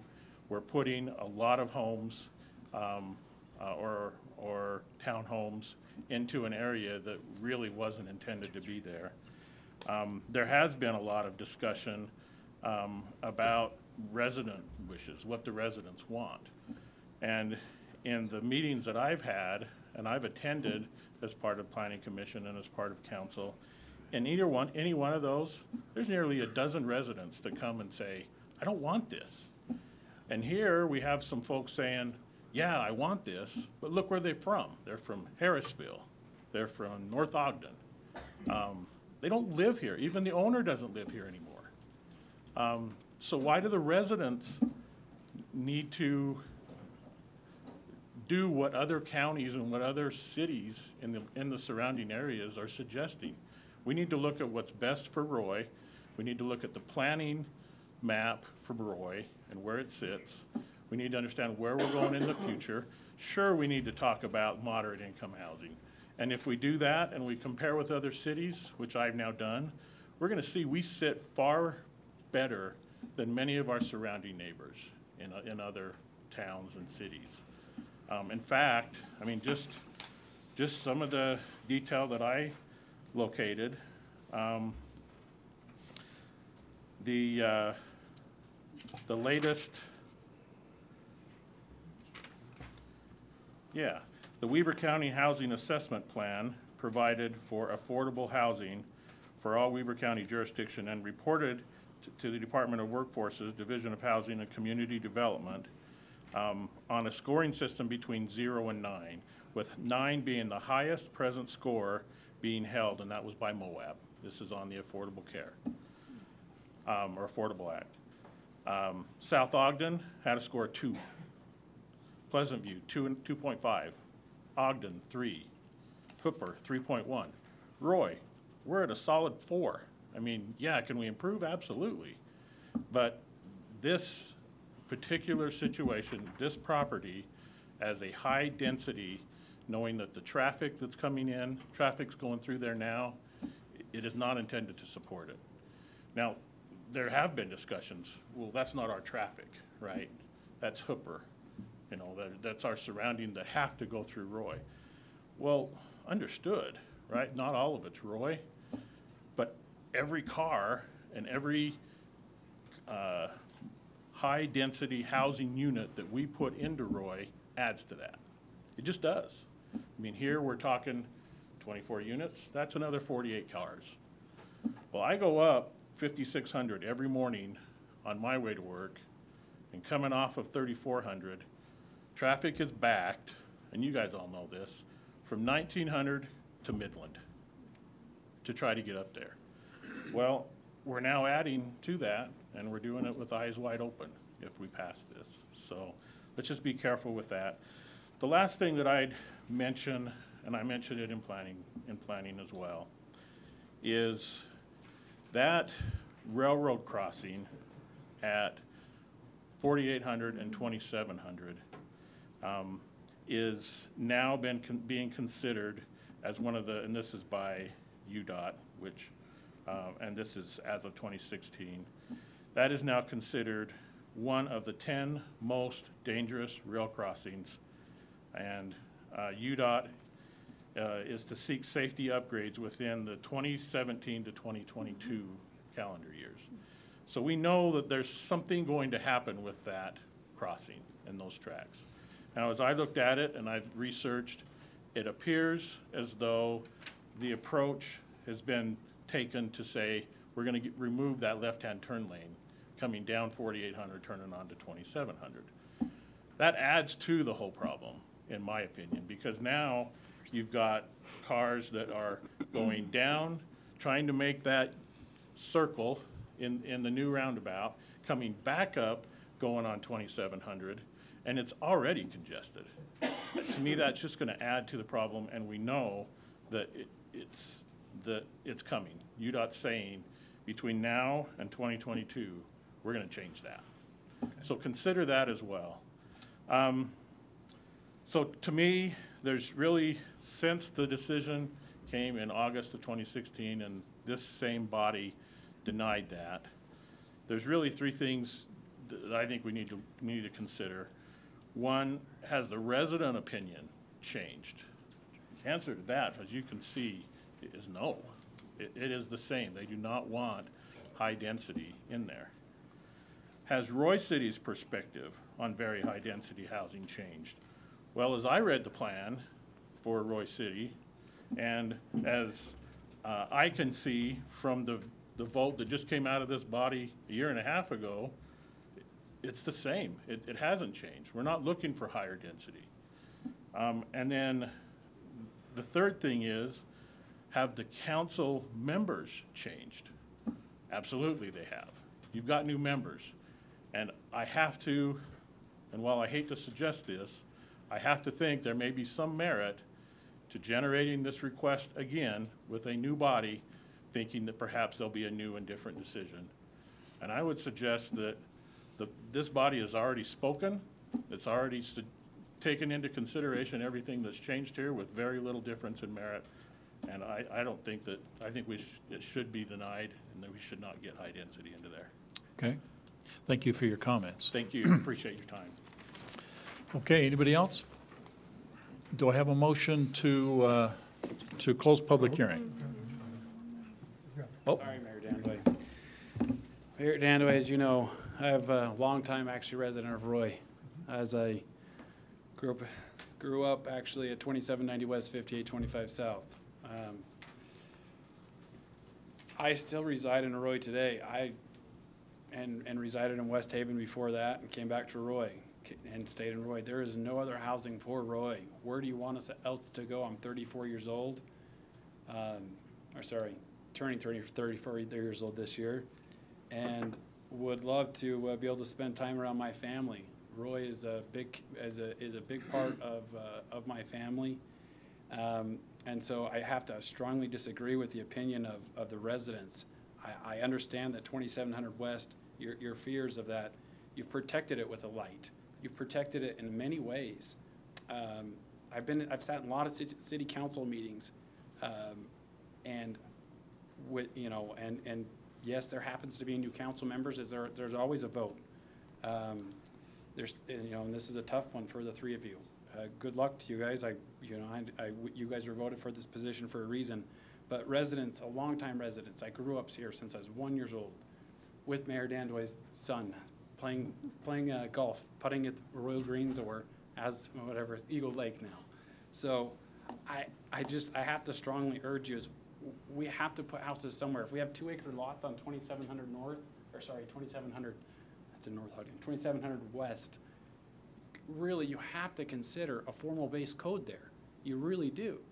Where else are you going to put any other citizens? And if you look past where the brand new homes are on 4800 South, if you went down to where Hooper Water's at, they could do this same thing right now. They could already do it. It's already master planned that. So in my opinion, council members have a very tough decision, but I think that you do have to move forward with this piece of ground at this time. Okay, thank you. Please. I'm sorry, this is Doug Terry again. I am a Roy resident. I do live in Roy. I live probably a block east of that property now. Mm-hmm. The reason it got shot down a year and a half ago because it was presumed as apartments. These are not apartments. And we do have to have more affordable housing. Thank you for your time. Okay, thank you. Do I have a motion to close public hearing? Make that motion, we go out of public hearing. Okay, do I have a second? I'll second. All in favor? Aye. Any opposed? See none? Okay. Council, comments, thoughts? Okay, want me to start? Go ahead. So a lot of things,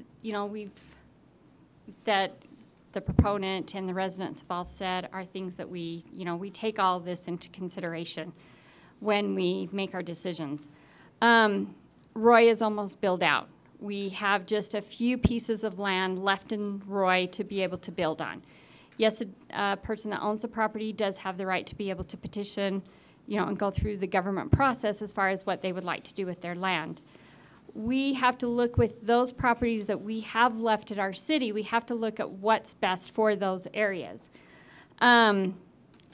This particular area right now, we're also one of the densest communities, around. So we have a lot of housetops, is what they basically say. And so we already we're mostly a residential community. We're what they call maybe a bedroom type community because we do have a lot of housetops here. This particular area, I was on the council when, yes, it was voted that it was denied. Yes, at the time, there were some things proposed to us, and also there was no definite idea of what we're doing. This area is kind of unique. It's got a little bit of everything in it. It's got residential, it's got industrial, it's got a little high density, it's got a lot of zoning, different hodgepodge, everything there. With the surrounding area that it has, and I don't feel right now that it should be changed from an R18. I think that it should be left as an R18. I just don't know if this type of housing community fits in this area. We have put different types of high density in some residential areas before, and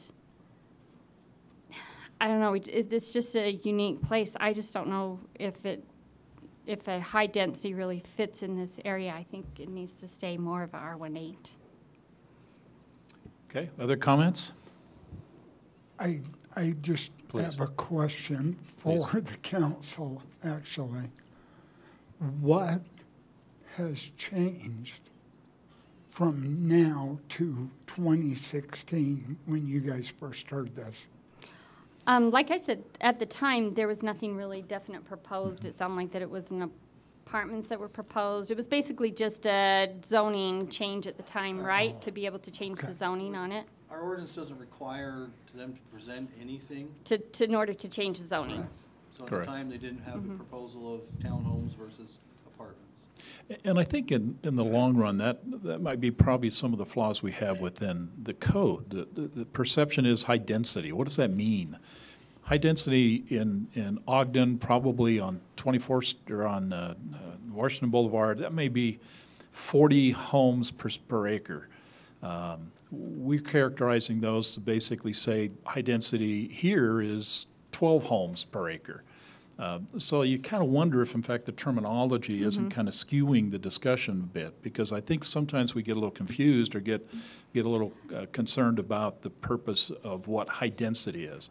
I surely have talked to the city about maybe we need to really clarify a little better in the code about a definition between what is medium density, what is high density, ultra high density, because I think those terms are being a little confusing. And it surely is confusing to me because I trigger on the high density issues. So there really is an opportunity to that.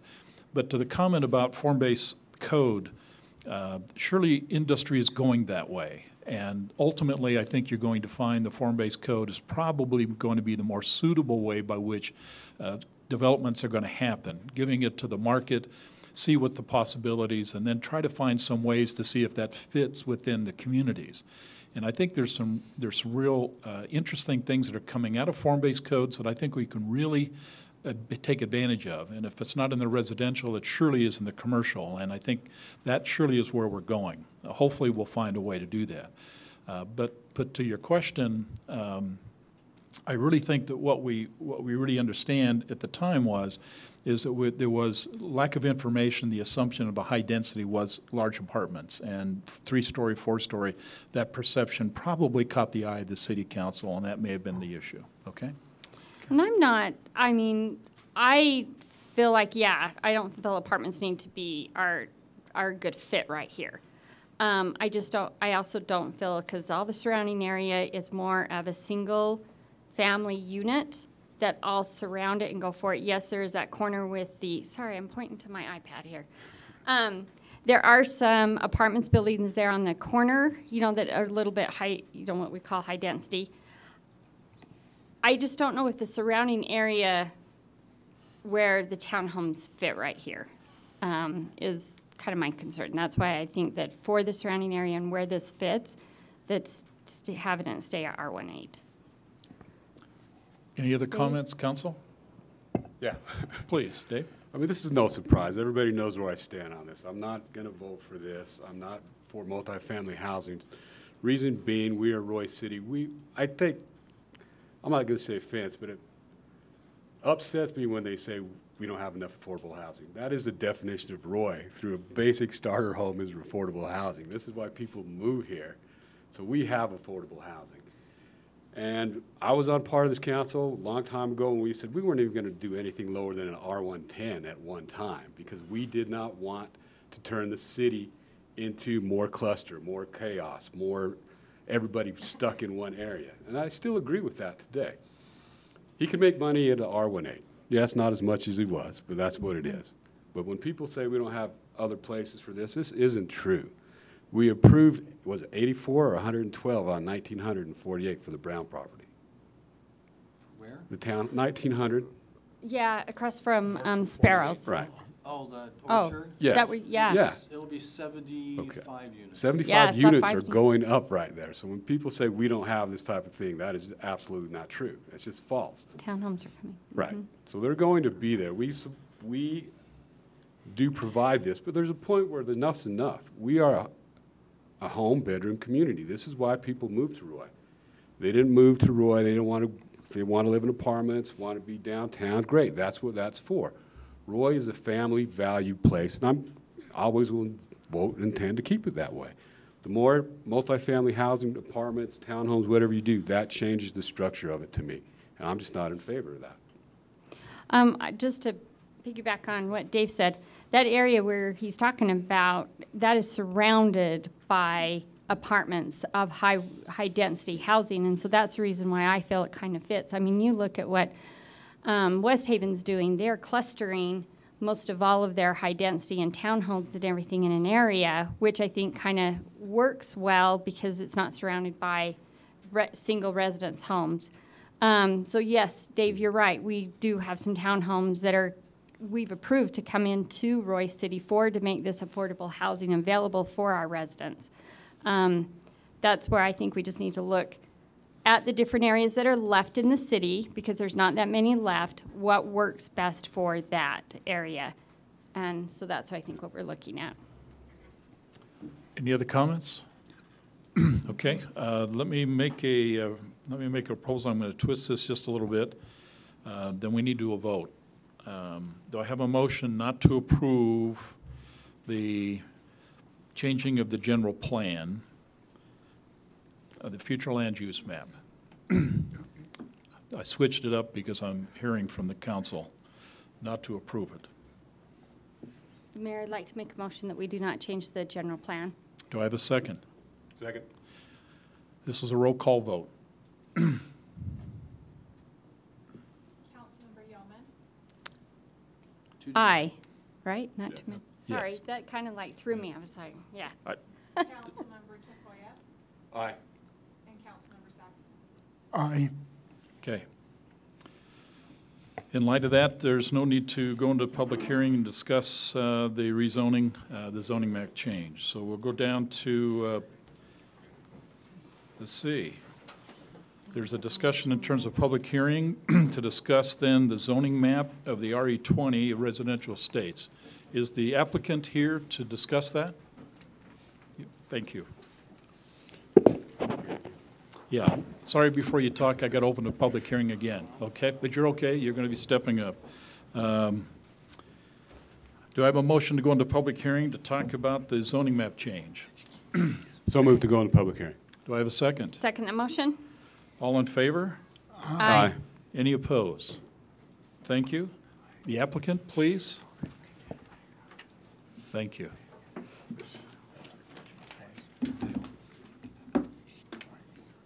So this is just a 2-acre parcel with the house on it. Mr. Franzen's lived in the area for multiple decades, generations. There is a adjacent piece to the north that's approximately 6 acres. You pull that up? To the south. South, sorry. North-south. I don't know which way I'm in here. So as is tonight, I mean, really, honestly, the intent here is just to buy this, is to purchase Mr. Franzen's home and get a couple of lots for my 2 daughters, to be honest.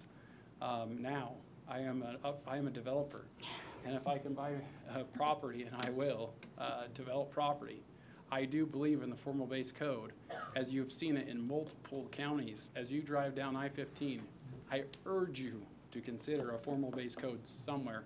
I did not know about 75 units. I'm glad to hear that there's 75 units going in.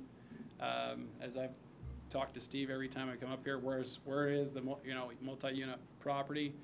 This particular piece, I'm just looking for a basic R18, and I don't, to be honest, I haven't even engineered it to even have it subdivided, but would like that rezone at this time. Steve would probably know how many units I could get there. 4 or 5. He's, Okay.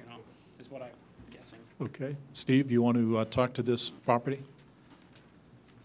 Yeah, this is north of Fuller's property, where the power lines go through, east of the other power lines that head north and south.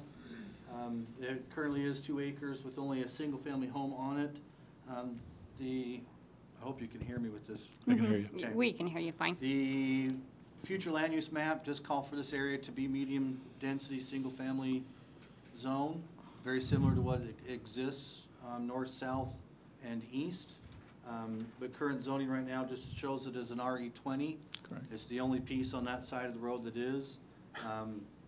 Where the pink is, or depending on where you're at or what color it might be, that was the area that was just annexed into Roy, rezoned the eastern part RE20, the western part commercial, so you kind of get your bearings on that. So again, this would just bring it in compliance with the future land use map. Because of the home, if it's kept, depending on if he brings a cul-de-sac in, if he works with Robert Fuller to the south and try to do, he may get 4 at the most. It really depends. If he tears down the home, he might get 5. The home is very large and just kind of more south than if it was, newly built. You could put it more north. But it's really not a lot of property that he's looking at doing. Okay. So staff would recommend, along with the planning commission, for approval. Okay. This is an open public meeting. Anybody have comments on this property?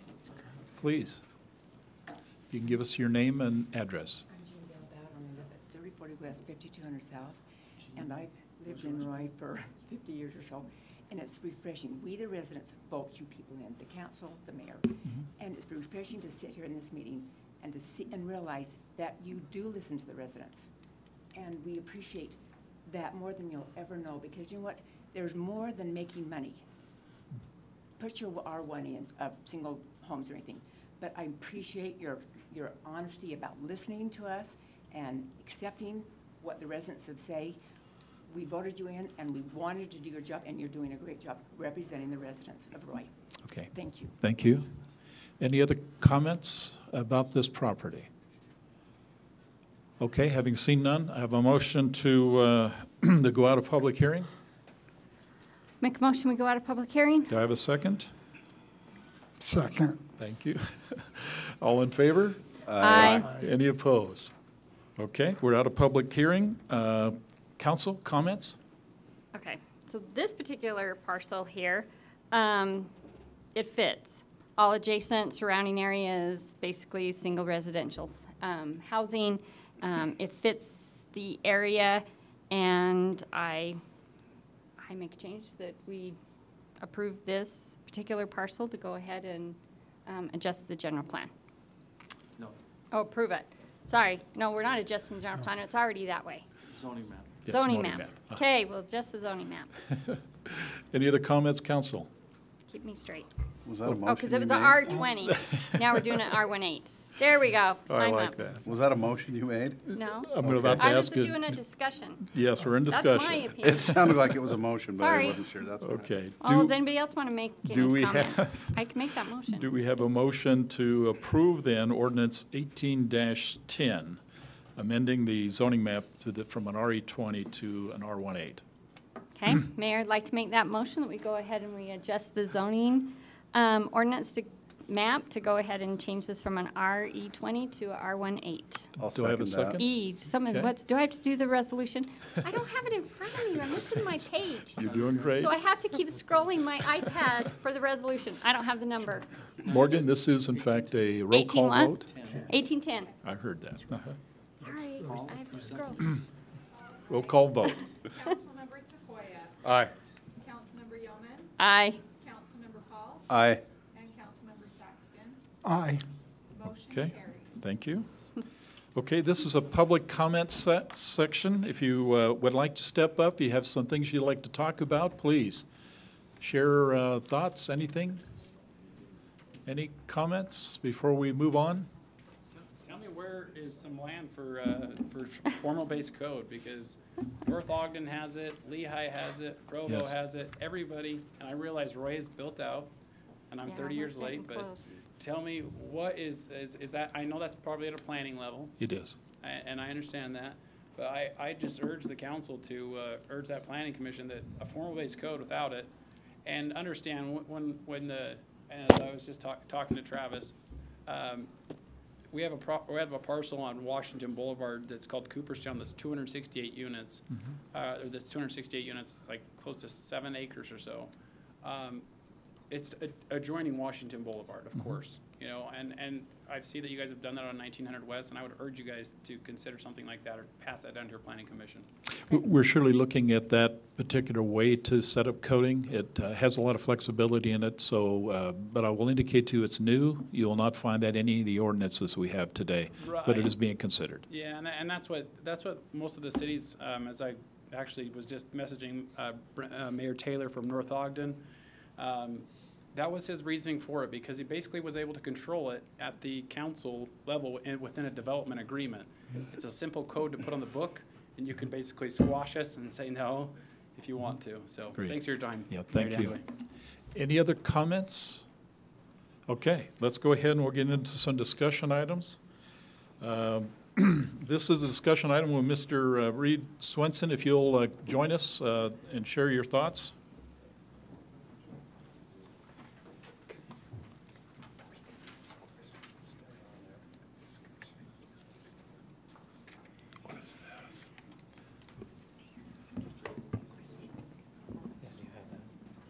Yes, you can ask all the questions. We're just not going to make a decision on this.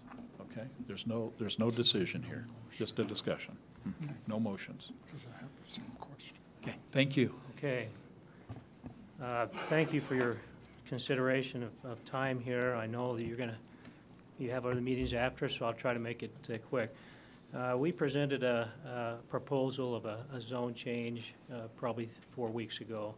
I do know that some of the information was not published to the city council as we had thought that would, and so there was some questions. I talked to two city councilmen after, and they had not seen that map. Our proposal now is to give that information to the city, that in terms of, and I do believe you have that information in front of you on our proposal. I don't need any questions on that. I'd like to go to the first map if we could. This property, again, we have owned for some time, and we have had a lot of efforts gone into trying to find a big box.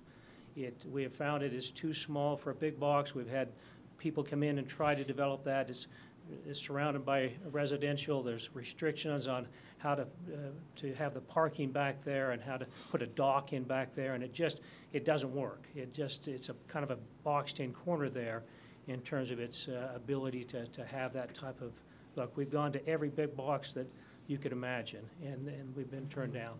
So it is too big for a big box, or it's too small, but it's too big for a tier type effect, meaning as you look here right now, our proposal, we're about 1,000 feet each direction back. If you're looking at, we do have maps, if you want to look at all, we've gone through all the maps of Roy City in terms of your commercial. And the commercial usually in Roy City and in other cities are anywhere from 300 feet back to 600 feet back max. And that accomplishes, that's what Roy's standard is. And we do have maps to show that if you have any questions after that. Right now, we're back over 1,000 feet. And so the back that far has no commercial value whatsoever. There is nothing there that would be interest, especially in a retail type market. And so, again, along with I spent a lot of time on this adopted plan, general plan for the focus of Roy, and especially around the tracks area, the front runner area. They are really recommending some fairly unique proposals. We're we're not trying to go to that point because they're recommending anywhere in that area to be a 25 unit per acre. And a lot of these cities have anywhere from a 20 to 100 unit per acre around a track station area. We are proposing to stay with the R3 or R, did I get that right? R3 or R4 proposal, because we are bordered against residential. Those streets do not impact any residential because they all go out into main highways. And so what our proposal is, as you look here, we've already developed some fairly major hitters there that are producing a lot of retail sales.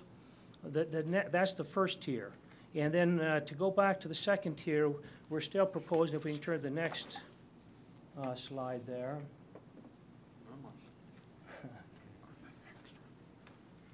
The second tier, we still show approximately 50,000 square feet that we're going to show into commercial use in a retail type flex area. Usually those are not big hitters, but they're usually mom and pop type things, more service oriented, but they still are a retail value there. We can't really start developing that because we would have that back property that's, again, is not any commercial use at all. So if you turn to the next slide, we are proposing, which allows us to start on the commercial, the second tier. There is not a third tier commercial property anywhere that I know of. I mean, going back to the next level, there is no value in any type of commercial value there. So our proposal is to be a transition point from residential, and I think you've got a picture of a proposed townhome. It's not apartments. Again, we've gone through a lot of discussions tonight. They're going to range somewhere around the 240, 250 range. But it is a great transition from residential to townhomes to a second tier commercial and then your front commercial. And so it's a good fit. It fits in terms of even an economics standard. Because right now, if you look at the price of 250, for example, 81 units, you're about $20 million worth of sales tax. And we've kind of give you a proposal of it's about over a quarter million dollars in 5 years you're going to be receiving. Right now, your sales tax for Roy is 0.00265. And so that allows the income coming from some sales tax of, again, a substantial amount over a period of a few years. If you were to put any type of property or any type of commercial back there was non-retail, which it would be, even the highest use would be like an office complex. Now that's unrealistic because there's no demand for that, but even that would only, at $160 a square foot, would only end up being at the most maybe $9 million of sales tax. So you're going to be less than half of that sales tax coming back into the city. And that doesn't account for the residents who are living there, who will also be paying a sales tax on the property through Roy City as they go purchase gas and food in that area. So our proposal is to relook at this and put it back on the agenda so that we could look at rezoning just that back 6 acres into townhomes, and then from that picture right there, and then that would allow us to move forward on the second tier of our commercial property and go from there. And it goes, like I say, I've studied this. This adopted plan talks about even a higher density, but we're not proposing that at this time. Just to anything around this track station allows people, which we're in walking distance of the track station, allows residents to be able to use public transit and as we walking to go to work. So, any questions? Council, any questions? Lots, maybe. Okay, good. First of all, the units themselves, they'd sell for how much again? They'll be somewhere around $240,000 to $250,000. And how high would they be? They'll still meet under your 30 feet, 33 feet restriction. What is it, 33? 35 foot. They'll be under that. Which is the same as a single-family home. Same as single-family home restriction. Are they two-story with a garage underneath? Yeah, it looks like Yeah. it. Aren't they two-story with a garage Yeah. underneath? Well, that's one proposal. There are several, I don't know if it got to the mayor or not. We proposed two others that are just, had the garage to the side, but they do have a double-car garage. Okay. So there will be adequate parking. What about, is there any way to change the design so we can back some of those units off of the neighboring property owners? If you look at that and blow it up, there's only a couple units that back. There are some on the one side, but a lot of them, a majority of them do not back on the property there, and we could redesign that But- too. But there is, I On can this see, side over here. right. Yeah, there is on the one side, and we could relook at that. So that's if for you went sure. two-story with the garage to the side, that lowers the height of them to not much more than a two-story house. It does, yeah. we could- Which I we- think you would probably have a better chance of If- getting the If you're neighbors. interested in that, we could definitely, that has been entertained. In fact, again, Mayor, I'm sorry that didn't come through. We did send two other designs seen that it. showed that the garage was. That would keep them basically two stories versus three stories. Correct. If that's an interest, I'm sure we could Couple could more move for that. quick questions, and then I'll quit being. No, a great. hog. The commercial properties, the commercial strip, 50,000 square feet, isn't that what you said? We have, if you add those areas up, we have one parcel of lot remaining and four other pads back there, equivalent to about 50,000 square feet of commercial property still available. Do we have any interested tenants? I know it's early in the game, but you've done other projects. Yes, we. Do you have a buddy that owns a snow cone shop or something? No, we have not promoted that. We've had that on the plan for some time, but our hands have been tied because we don't want to go ahead and start that commercial and then have that 6-point-something acres in the back and not have anything to do with it. So we've been kind of in a stalemate here for 10 years. Okay, and then one last one, and then I'll Sure. listen. 81, you said 81. 81 units. 81 units. Is there any way we could back off that density so we can get them away from those people's properties? I think we have enough room to adjust those so they're not right in their back properties. But, you've got to look at the opposite of what could be in their back properties on a commercial basis. Most of the ones we talked to, their concern was they're going to be apartments 3 and 4 stories. And after we talked to most of the residents, they were fine knowing that because they could have something back commercial there that was much more annoying because you have a lot of green space back there, a lot of open area, a lot of things compared to commercial traffic. Most studies show that commercial has much more higher density in terms of traffic flows than residential does. Most of these people, they leave for work, and a lot of them probably will take tracks. They come back and they're busy after the commercial is shut down. Well, and that's So that's the advantage. And so your 12 units per acre is fairly minimal. Your study, which was adopted by the city, suggests 25 units per acre as a minimum around the tracks area, and then moving up from there. In fact, they suggest you use a mixed use in commercial, where you have commercial with residents on top of the commercial, is what they're recommending for the tracks area. Our proposal is to stay within your current zone of R3 or R4. We're not requesting, which is a fairly minimum zoning compared to what other cities are doing around the tracks area. Mayor, I'm going to just interrupt you. I mean, first off, this is not in the tracks area, okay? It is according to this. And they haven't Oh, presented sorry. nothing today that changes the mind from our 5-0 vote. This is no, we should keep it commercial. So I don't see the point of keeping on going with this discussion. We decided unanimously last time to say, no, we wanted to leave this commercial. So unless there's 3 of you that say, let's go ahead and consider it, I just don't see going on for hours and hours to keep on doing the same thing Okay, again. but we didn't have You didn't this have the map. information. No, either way, it's Which still is- high density. We did have this information. You either leave it commercial or change it. That's what it was. Can I ask you a question, Dave? Yeah.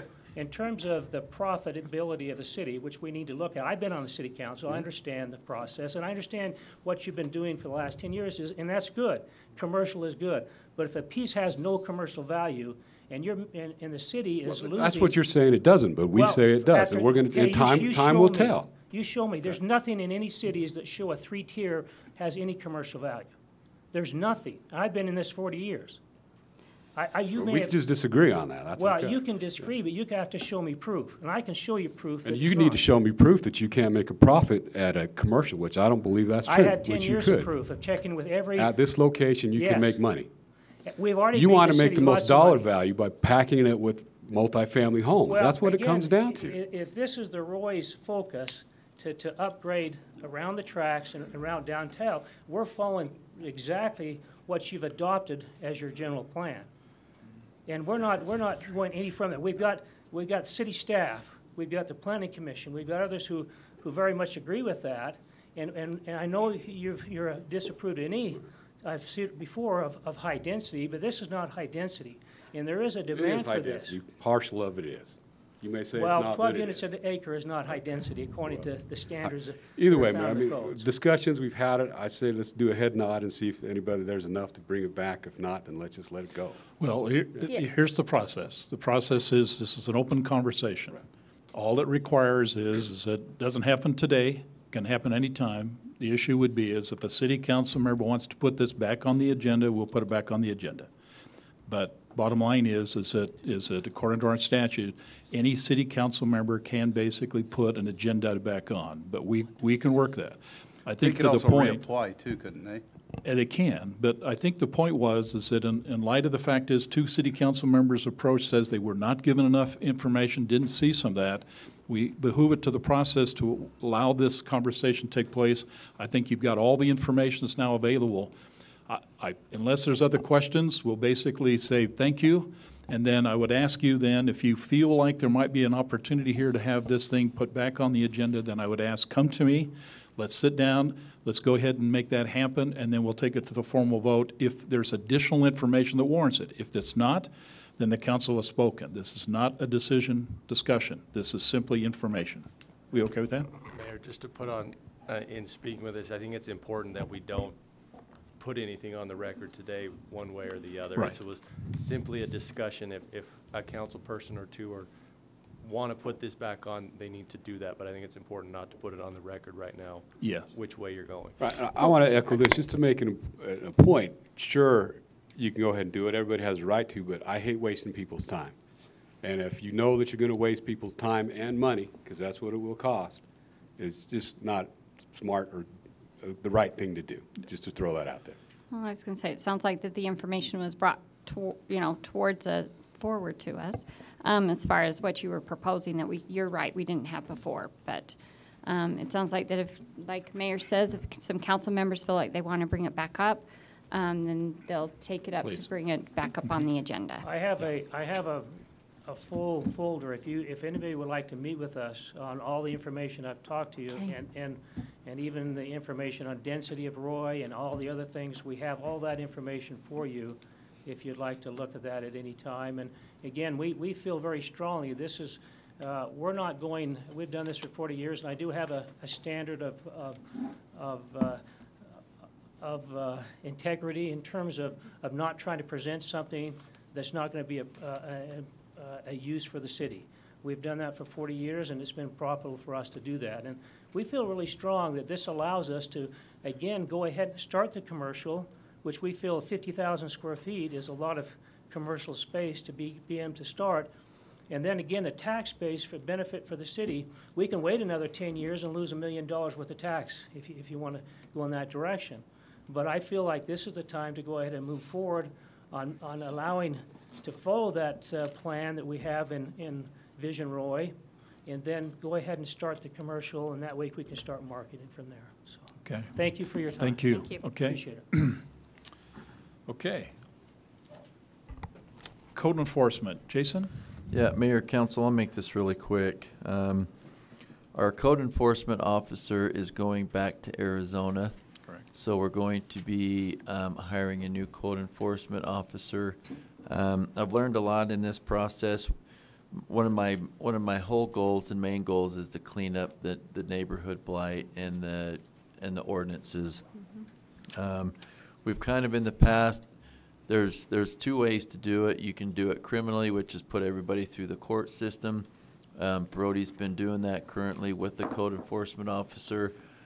It is taking a lot of time because you have to run through the court. So we're looking at a 3 or 4 month conviction, and sometimes 5 months, and that's too long.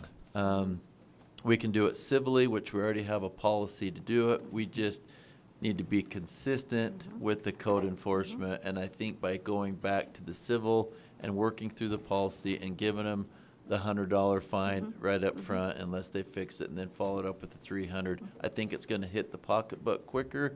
I think it's gonna change the behavior a little bit quicker.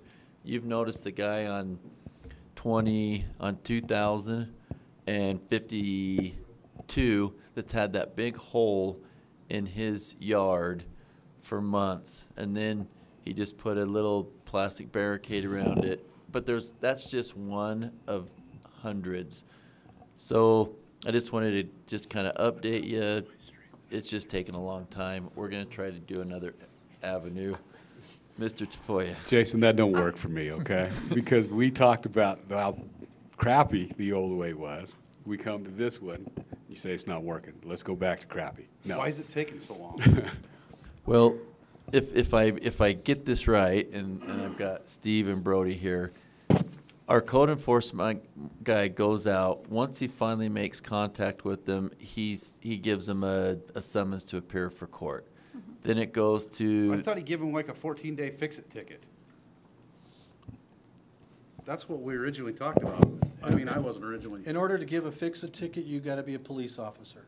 In order to give that ticket, we've gotta ask, Mike goes out, looks at the situation, gives it to an officer, then it takes time, like the gentleman on the corner. It took him 2.5 months to find the gentleman to give the citation. And then, he doesn't fix it after 14 days, it goes to court. And Brody can tell you how long it's gonna take to get that through, and that doesn't mean it gets fixed after the 5 months until it gets to court. Here's my point. Okay, Neither does a $100 fee. Here's my fee. I'm keeping my same stuff. Let's start the Well- procedure for another 30, 60, 90 days. Prior to this, Mike was able to get 95% of people in compliance within a month and a half. So why did you come to us and say it didn't work? I didn't. Okay, so You weren't the only one. Citizens even echoed the thing. So we're going back to something that we know doesn't work, and this isn't working for us. with no code enforcer, Right. right? That's what you're proposing to go back to? I'm confused. Yeah, that's I okay. The got code lost. enforcement guy goes out and he can do it civilly, or he Right, can okay. do it criminally. So Okay. the same code enforcement, a new code enforcement officer is gonna go out and say, okay, Okay. you're not in compliance. If you don't fix this within 14 days, I'm gonna come back and issue you a $100 fine. The code enforcement guy can do that without a police officer. Then he'll go back in a week, and that's the follow-through part of it. He'll go back in a week, and the guy hasn't done it. Now he hits him with a $300 fine, and then an $800. Eventually, he's going to be responsible to pay that. Unless he doesn't, then we have to go to the court system. Okay, Brody, Okay. let's talk court system. Tell me why it's taking so long. I appear with my ticket. I'm saying, nope, I want to have a jury trial. What take? Well, the problem comes with a statute that was passed, I think in 2016, that, to be frank to everyone, the legislature didn't quite know what they were doing. They didn't think it through. They passed it a couple days before the end of the session, which required any type of citation to be done by a post-certified law enforcement officer. So I believe they changed that. It was on legislation to change that this session. I'd have to follow through and see that they were trying to change that. So the ability to write a citation, to come into court, we did not have in this city. We looked at having police do it and all sorts, and that brought on a whole bunch of collateral issues that, quite frankly, it probably wasn't worth it to the city and to do that. So the reason it took so long the way we did it is we weren't using the civil penalties at all. It was essentially a do this, do that, and then we didn't do the civil penalties at all. It was kind of like a warning, and then here we go.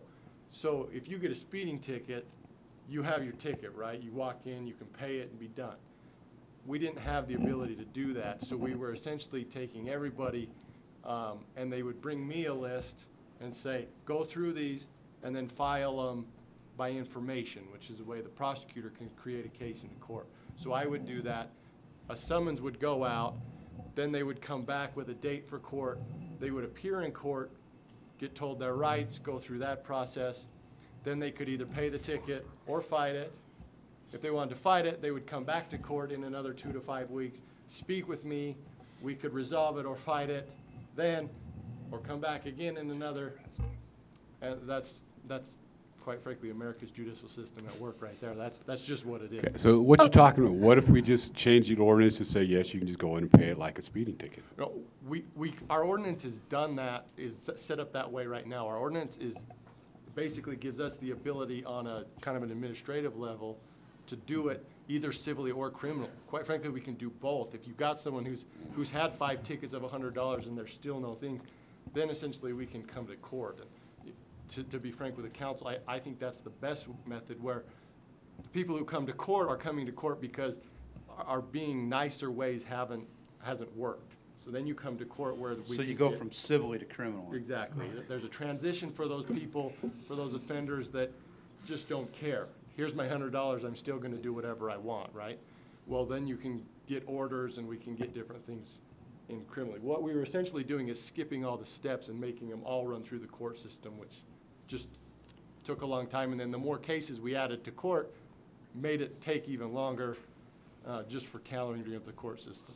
Okay, so what do we need to do to make that happen, which you recommend? So I think, again, and it goes back to, I think the legislature fixed the statute, which would allow a person appointed by the city, essentially whoever the new code enforcement officer is, to issue a civil citation, similar to a parking ticket or anything. It's only a monetary fine. There's no criminal aspect to it at all. It's something that you would owe the city, same as a winter parking ticket. Like a parking ticket person. Exactly.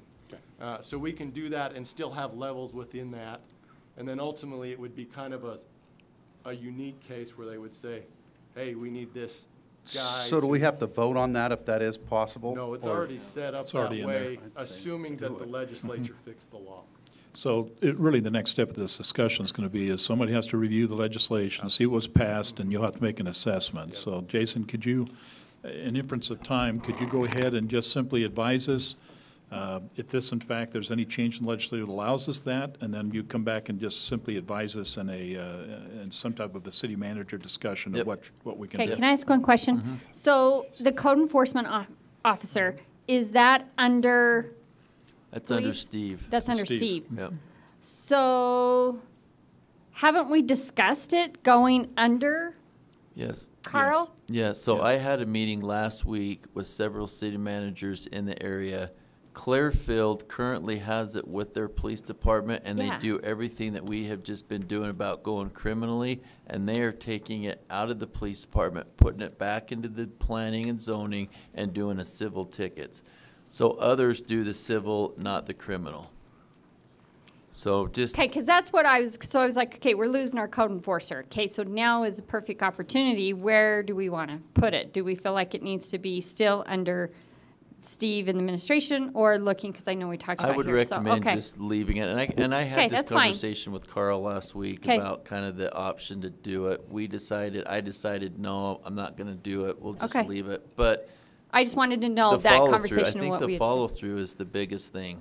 Well, as long as we've got, and so it sounds like if we need to hire somebody, you got to get the right person in this position because it's a tough one. Right. So you Yeah, gotta now as a have- backup plan, just in case legislation gotta get wasn't backup plan. changed, I Here's the suggest other- you make a former come cop. back with us with to say, okay, instead of calling him a code enforcement officer, make it some type of police officer, some certified, and put the money used for there, and then you'd have to put it back under there in order to do what we've been doing, right? Yep. And here's As a the backup other plan. issue that we have to really think about, and it's a budget issue. Clearfield has 3 code enforcement officers. We have one. I know, and For we tried to have a 10,000 second For 10,000 one. rooftops, we have one. I know. And that's And that's the follow-through. The follow-through, that's what It's goes challenging. down. Yep. If you've got the one person, you can't do that. One person can't do that follow-through. Yeah, we can get another But one. that's It's why just- I was it's just wondering, money. working with the police to be able to do Yeah. that follow-through. Because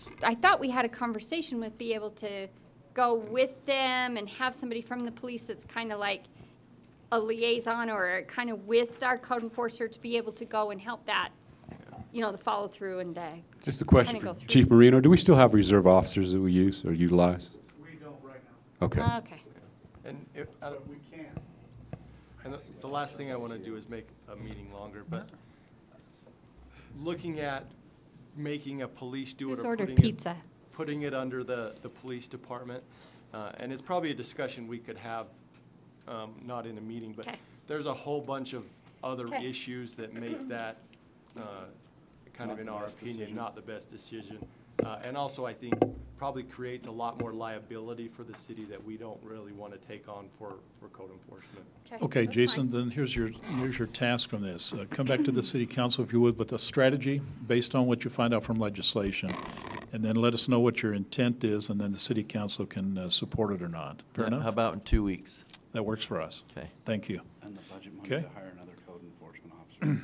I'd like to, council, I'd like to table the establishment of Business Board Advisory, and if it's a time, we can surely, it's not pressing, we can carry that into next. I'd like to have that conversation.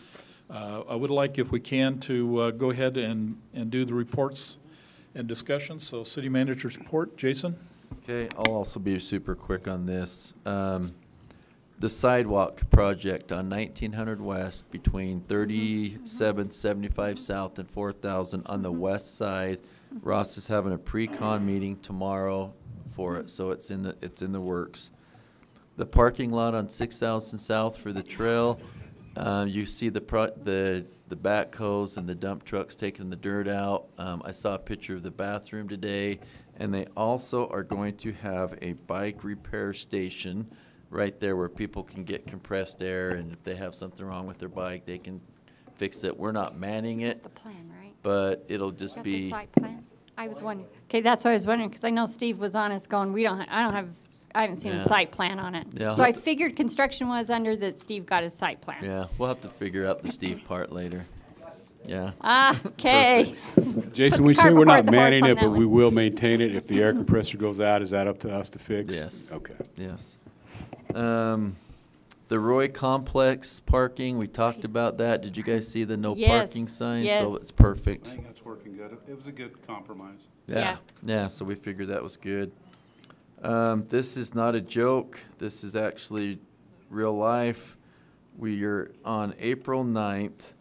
The police department and the fire department are having a game of donkey basketball.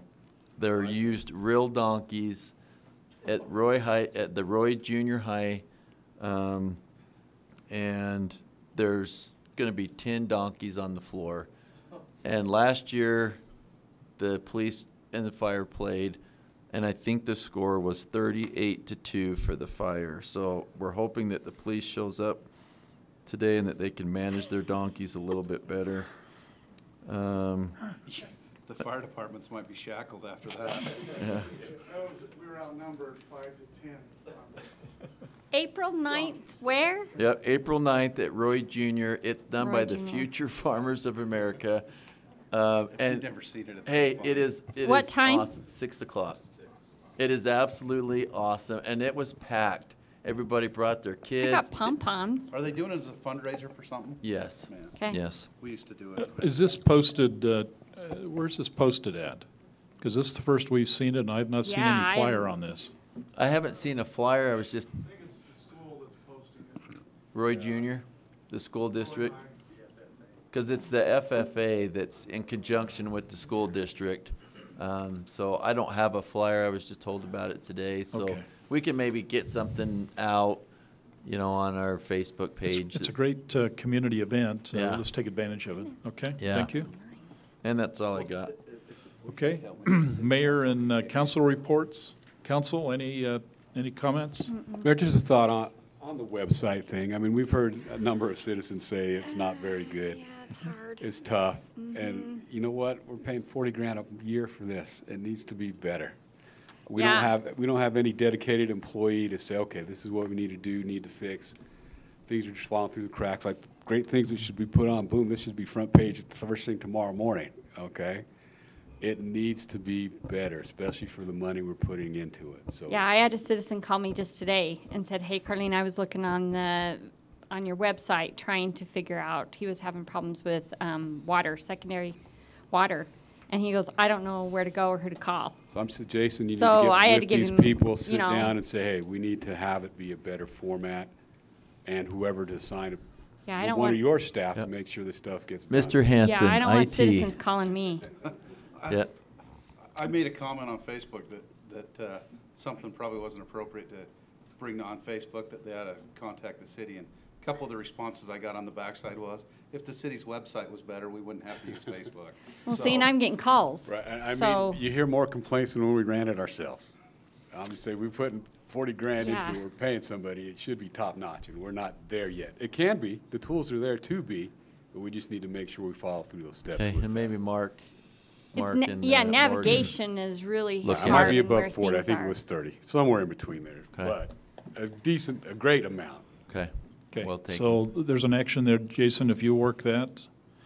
Oh, is that going to be on the Bob's action item It's list? everything that's action out of this council goes on the action item list. Mark, you're here. Aren't you so glad you came? Anything else, council? Let me just No, cover there's just a nothing couple of else. things if I can, just for ratification. We do have that Golden Spoke. That ride is on June 2nd. This is a ride that's going to run from Ogden Canyon all the way down to Jordan Bridge, down by South Temple in Salt Lake, about 47 miles. At the same time, there will be bike riders coming in from I believe it's Bridal Veil Falls in Provo Canyon. Will be riding the trail all the way north to meet at that same bridge. We're expecting a big group, surely invited to ride on that if you'd like to ride your bike and participate. I'm looking for the city to see if we want to play and do anything to assist the team beyond maybe helping with some police on those transiting areas through 56 and maybe 48. And I'll get you the numbers, Chief, so that you'll know whether or not we have an issue there or not, okay? Second, last thing, if I can, just a couple of comments coming, Jason, specifically about advanced notification of public works projects. People are indicating that they're being notified that there's going to be in this case, a water line being replaced, and they found out about it because one of our city employees went out there and started marking their front yard, indicating with the orange paint, I suspect, that there is in fact going to be a water line change. Advance notice, and I apologize, I would like to talk to Ross about that. I would assume that they have pretty well advanced notice of these things beyond just a day that they're coming. If there's any way, Jason, that we can at least get the announcement out, either any way we can. Surely the Roy City website would be a good one where they can check. But some way we need to provide an announcement to these people before we walk out then the next day and start digging up their front yard. The website's got to work better before you can put it on the website. Okay, hence add that to the list if you would. But it's important, and I think we owe it to our citizens, just give advance notice. I didn't sense from the conversation that they were upset about the fact is they didn't need the water line as much as they were concerned about they just didn't know, and they found out about it when they walked out there and seen somebody marking their grass. I think we owe it to them. We'll have a little bit more head up on advance notice than the day they're going to do it. Other than that, I don't see anything else. Is there anything else, council? Okay, we're going to adjourn. I have a motion to adjourn, and then we're going to go into redevelopment. Do I have a second? Second. All in favor? Aye.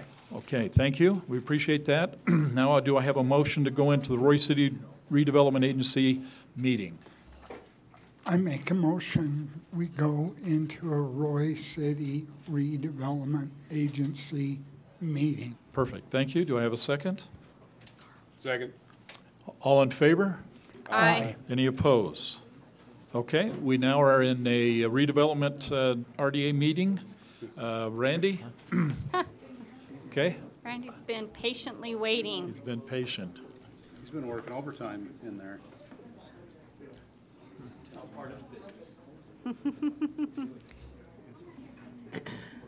Sorry, you didn't know you'd be past your bedtime, huh? That's okay.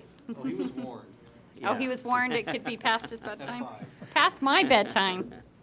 Well, we'll be quick. Noel, you've had a long meeting, you've had a lot of discussion as a council, and we just have a few items that we kind of want to cover with you quickly, particularly as we start to kind of prepare for the redevelopment agency budget. Couple of quick things. First of all, I wanted to just point out to you the existing redevelopment project areas we have. There are actually in the map. Did you pass those out, Jason? Yeah. Okay, Yeah, good. we got it. So you have the map in front of you.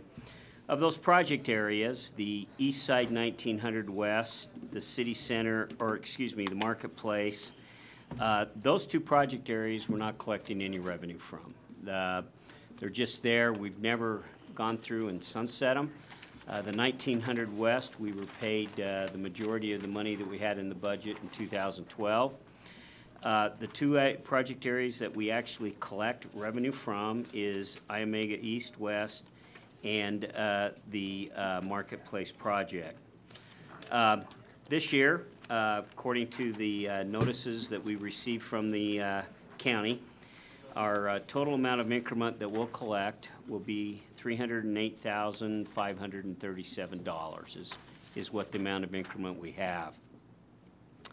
The RDA does have a fund balance, and part of the discussion that we will want with the board as we move forward with that budget is looking at potential uses for that fund balance. Matt and I spent a few minutes in there trying to go through files to determine when these project areas will sunset. Both of those project areas, the Iomega East and the City Center project, will most likely sunset in 2021. And I guess when you mean sunset, you They're mean done. Okay. They- Sorry, I was met- figuring that. Yeah, but- they met their maximum length of time. 20 what? 2021. We looked, the letter that we received from the county indicated that we're receiving 60% of the increment. That started this year, 2017. So we got 2017, 18, 19, 20, 21. We have 5 years to collect that increment. Randy, does that come in Yeah, as how our much? budget, or does it come in a calendar year at a certain time? No, it comes in the same time. Well, what happens is it comes in the same time as the property taxes that are paid to the city. So it's an end of the year type of thing. But that revenue comes in. So what happens is when the RDA does its budget, it does the budget in July, but doesn't usually get its revenue until March or April. But that is for that fiscal year that we've done that. Then don't we have to have it allocated, the money We- that's coming in? We Then do. it's- You have a redevelopment agency budget that you adopt as part of your regular budget process. It's a separate budget. That's one thing I want to make sure we always keep in mind is that you are a separate, independent body from the city. That's money is your money as a redevelopment agency. It has to be allocated in a redevelopment agency budget. You have to adopt the budget on the same date and time. June 22nd is when all budgets, municipality budgets, are to be adopted under statute. You do not have the requirement to have a preliminary budget by May 15th. We could go later than that, but generally what happens is most cities and redevelopment agencies follow the same timeline for that budget. So we have 308,000. We think we'll have that about that same amount of revenue. It might go up a little bit. I'm not quite sure. I thought that maybe the improvements that would have been made to the Ocean Market, there's probably some personal property values in there. I thought maybe they'd show up in 217, but they won't. They'll most likely be in the 218 budget because of the timing for that. So there may be a little increase in that, but for the most part, I think that's going to be the number that we're going to see for probably the next 5 years, unless something significantly happens in one of those project areas where there's new development, new growth. The fund balance is there, and we do need to come back and have some conversations about how to use that fund balance. The restrictions right now, and I'm trying to get a little bit more clarification on this, The fund balance can be, under Section 17C128, allows us to accumulate a fund balance. The law says an agency can accumulate a fund balance, and, but it doesn't specify how that agency needs to spend that, whether that's in the project areas that it accumulated or whether it's in any redevelopment project area. I'm getting a legal opinion from an outside attorney that works with me on redevelopment. Not that I have anything against Andy or anybody else. It's just that this is an expert that's dealt with this for 30 years, and I've asked him to give me an opinion as to how we can use that fund balance. Right now, the position is. That's news. The position is on that fund balance, I'd say we could use it in any redevelopment project area. What we'd like to do is look and see if we could maybe use some of it outside of those redevelopment project areas. So we're trying to get that clarified. We'll probably have that clarified in the next week or two. Yeah, because we've How long always has been. that theory been changed? Because you even stated before we needed to keep it in the same Yeah, the balance same, years ago. the same RDA I said area. years ago, but then the redevelopment log was changed in 2016 regarding fund balances. So there was a change in 2016, but what we're trying to do is it says that a redevelopment agency can accumulate fund balances.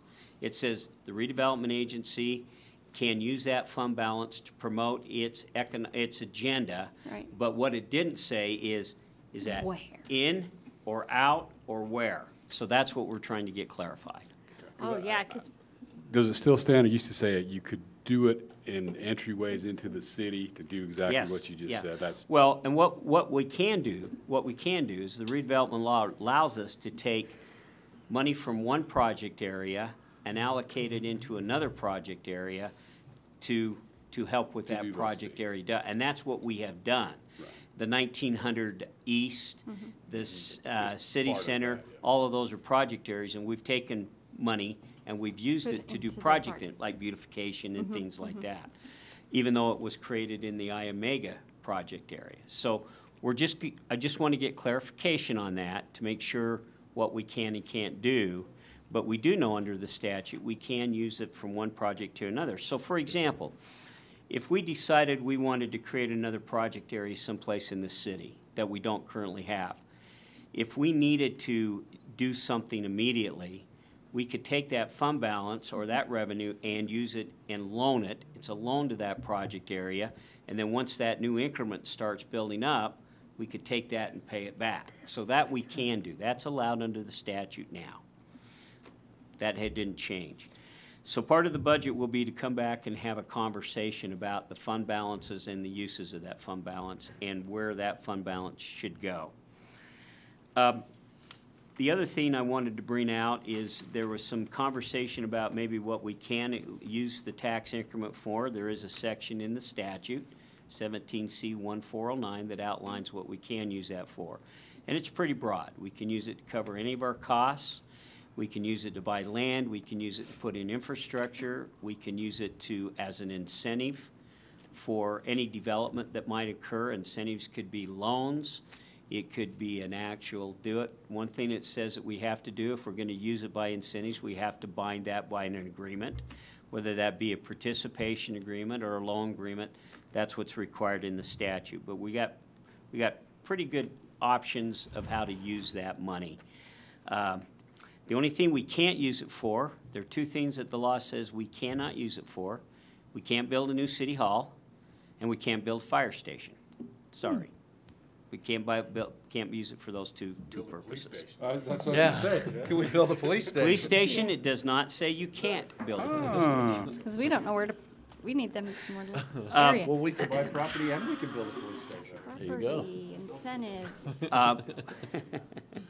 One of the other things, you probably don't want to do that because it doesn't produce you any revenue. But with that being said. If they write more ticket. Be careful. The other thing that I wanted to bring up is in the budget in the past, we have used agency funds to cover administrative expenses. And that includes money that we transfer from the redevelopment agency over to the city to pay for administrative expenses. And we currently do that now. And we currently do that. We've been doing that for quite a while. That amount in this year's budget was $162,769. Now, what we use that for is, under the law, again, talking about the separate that you have to be. It's the agency made a decision some time ago that would be better to use the city for those administrative services rather than go out and contract, go find a building for us to office in, pay for an accountant, pay for an attorney, pay for a planner, do all that stuff. It was just better for us to say, city, you provide those services and we'll reimburse you. When we do the budget, we probably need to have a conversation sooner or later that if that's something the agency wants to continue to do, because if you don't, Jason will have a shortfall in his upcoming budget of $162,000. We probably need to reevaluate it and make sure that's the right Well, dollar amount. what we're recommending is that what our recommendation would be is that we'd look at continue to do it, but we would review it annually to make sure that the services and the amount we're getting are correct and it doesn't need to be adjusted. And we need to do that at about the same time that the city's looking at putting its budget together so it can have as much notice as to whether or not the agency wants to continue to do that. The other thing I'm going to recommend that we do is I think, and I'm getting a little ahead of myself, but we probably need to look at maybe putting an interlocal agreement together between the city and the redevelopment agency that pretty much puts this in writing that this is something that we are going to do, and there'll probably be other things that we'll want to put in that interlocal agreement. But it's a written document, it's passed by both bodies, and it's in place so future councils or future redevelopment agency boards, if they want to make changes to it, there's an agreement to look at to change. Hey, Randy, I did find the interlocal agreement, and I believe, was it October of 2001, or was it 91? There's an interlocal agreement that Roy has with the RDA board. I think it was in October of 91. There's an agreement in there that says the RDA and Roy City for administrative purposes will provide an X amount of dollars. Is that pretty typical? Is that pretty normal from? That could be something that was put together back when we decided to do the transfer of the administrative funds over to it. But we ought to pull that up, take a look at it, and see if it needs to be amended or not. When were you the city manager? 94 through 99. Okay, I think it was 91. Probably when I was the economic development Yeah, director. because it said you was economic, and Yeah, I was then probably the community city manager economic was at development Kirkwood. Who was there? Oh, it was Parker. Probably Wayne Parker. Oh, it was Wayne Parker. Yeah. So. With that in mind, of course, those services would sunset when these redevelopment project areas sunset. Now, that brings me to another issue that I think we should look at. Obviously, when these project areas sunset, we don't have any more money to operate as a redevelopment agency. So one of the things we can do in the law, and we should probably explore this, is that we have the right to extend those project areas for additional period of time, but we have to go and talk with the taxing entities about that extension. But I've done this in four other communities that I've provided some services to, and this is how we've done this. What we've done is we've gone to those taxing entities, and if we can find a compelling reason, and sometimes there is a compelling reason. For example, we may be able to make an argument with the city center that there is some project that we might be doing in there that makes sense to extend that to help with that development. In other words, we haven't done everything we wanted to do in that project area. So if the Rite Aid is going to be converted over to something, then it makes sense that might be a good reason to go ask for that extension. But when you look at our Omega East and West project area, we're probably pretty much done with what we're going to do in that area. But what we could maybe do is do a trade-off and say, look, we're going to create some additional project areas in this community. And the trade-off would be, why don't you give us that money now, because that becomes a money we have immediately to start promoting growth and development.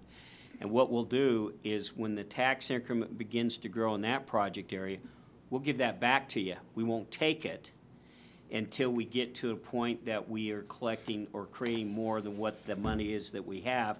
Then we'll do a split on the growth. That works. And there's been, because it just says, well, hey, if you're going to come to me and ask me for it there, and I got it here, because the thing is, they haven't missed that money. I mean, they haven't had that money for 25 years. So it may be a better approach to go to them and say, give us this money as seed money for other project areas, and we'll forego collection in those other project areas unless it's a project that makes sense for you to maybe consider participating. Does that have to be unanimous or majority with the tax agencies? Well, it can be, it could be each and every individual one. So if we got the county to do it, we can collect the counties. If the school district didn't want to do it, yeah, the good thing is it's not by a TEC, it's by interlocal agreement going back to talk to each of them individually. So what we're recommending that we should probably do is, again, we got 5 years, but we should get that process going sooner than later so we know if we're going to have that money going forward for an additional period of time. The other thing that I think is important that we want to point out to you is the idea of, does it make sense for the redevelopment agency to manage and run the city's economic development program? Or does it make sense for the city to create its own economic development program and hire its own staff and have the agency just function in its redevelopment project areas? I think there's a lot of advantage, particularly with this community and with what you're looking at, to just let the RDA do that. You as a board then are still in the same role that you would be in the city council. In fact, I think you probably have more responsibility and more say on what we're doing if it were to happen that way. And if you wanted to do that, then what we'd do as part of that interlocal agreement we've talked about, we would just put an interlocal agreement, include that in there, that the redevelopment agency will be the entity that will be responsible for the economic development, growth, and programs of Roy City. And we just contracted again with your RDA to run that. And we can do that outside of redevelopment project areas, but I think in almost every case, if we're going to do something major, we're going to create a redevelopment project area to do that project anyway. But this is where maybe if we do a revolving loan fund or we do something like that, the RDA would just be responsible to manage that and take care of that and do it. There could be some projects outside of an RDA that would be economic development related, like business retention. You're not always going to bring a business and put it in an RDA, so that would again be something that they can do. And again, we could do that by interlocal agreement. Randy, let's talk that concept for a sec. So RDA would hire their own people, meaning would it be like you, or were you saying, let's get a couple of people of staff to let's do this? Well, I think what we'd do as part of the Economic Development Committee's responsibility would be to look at that and then come back to the board and make you a recommendation as to how that would work. Whether that be that you need a full-time staff or whether you can do it the way you're doing it now with a consultant helping you with those types of big deals. So I think that's part of what we have to look at. I could tell you right now, and I think it, and I think that's just got to be part of the conversation.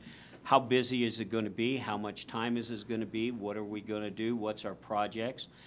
The Economic Development Committee right now is talking about a number of projects that will come back, and we'll bring them back to the board for full review and support before we implement them. We've talked about putting an economic development strategic plan together that's going to outline specific projects and timelines and all that. So I think the answer to that, Board Member Tafoya, is we come back with that recommendation after we've aired that out and see what we need. I think it's a possibility, an idea with the understanding they will end because the funding ends in 5 years. I mean, well, the funding does. Right. You bring up a really good point that the RDA funding could end if we didn't get it extended. We would have some fund balance that we could look at probably using for a period of time. But there is a lapsing. But the other thing is that the other thing to look at is if the RDA starts building growth for the city and you start getting increase in property tax, sales tax, and all that, it may be a policy that you want to take a piece of that pie and put it over in an economic development fund so that you can continue to fund what you need to going forward. I mean, it's worth the discussion because 2 employees are going to cost us $150 a year, salary and benefits. Round conservative right there. So that's half of your fund balance that you are generating in, plus whatever you want to give out. So it's a fine line to walk, but it's a possibility. It is. Yeah, and the realization it won't last forever. Right. It will unless things happen. Right, and I think that that's part of the conversation that you have to have is you have to look at Are you going to be able, and to me, the way to do this, at least from my perspective, would be you sit down and you get that plan together of what you're going to be doing, and then you look at the time effort and the amount of time that it's going to take to do that, and then you come back and say, okay, what kind of staffing needs are we going to need to make that happen? And what's the economic engine that's going to be built that's going to bring that revenue in? Because the point is if it's going to start bringing you, maybe you start with a consultant, but as that revenue starts coming in, then you add staff because of the growth factor. But I think that it's all tied into this. So that's something, though, that I think would be ready, at least that we could have a discussion as we put time together to talk about the budget. One other thing I want to ask, Randy, I mean, just board members, we are short a significant amount of money over at North Park. One of the revenue sources would be to bring North Park into the RDA to use a portion of that money to help fund some projects there. So that's a discussion Isn't item. North Park, boy, it's probably close, but not there. No, it's not. No, so we would have to bring that in. What would be that process to do that, man? Yeah, to move that RDA. Well, the problem you'd have is if you amended your existing, one of your project areas there, you've only got 5 years left unless it gets extended. Okay, but that doesn't mean, now this is another thing I wanted to bring up. Good point, I'm glad you brought that up. The redevelopment law allows, and I'm going to take this at the worst case, when we created that project area, I believe that was created as an urban renewal project area. It was a blight-funded project. The redevelopment statute said that for urban renewal areas, you could extend the project area for 7 additional years. So 25 is when it sunsets, but you could go 7 additional years, and you could use that money to fund parks, recreation, streets, and there was one other thing, but you have to go get the taxing entities to approve that. Well, excuse me, the city and the county and all the other taxing entities are in automatically. The school district, though, you have to go get the permission for them to give you that. So we need to look at whether or not, if we don't get it extended, let's say they don't want to extend it, we might have this 7-year option where we might be able to take a portion of that increment, and then if we added the park to the project area, we'd at least have 7 years of that increment without the school district, most likely, but it would be something that could go help with the park development. But if we extend it, to go out for 7 years, it was kind of like, okay, 1, well, 2, 3 years. It's do some of that. $230,000, which I'm looking at it this way. You're right. It would be a little bit of cash coming in every year that could maybe go to the point, though, where maybe you might be able to issue a bond, and you might have the RDA make the payment on the bond.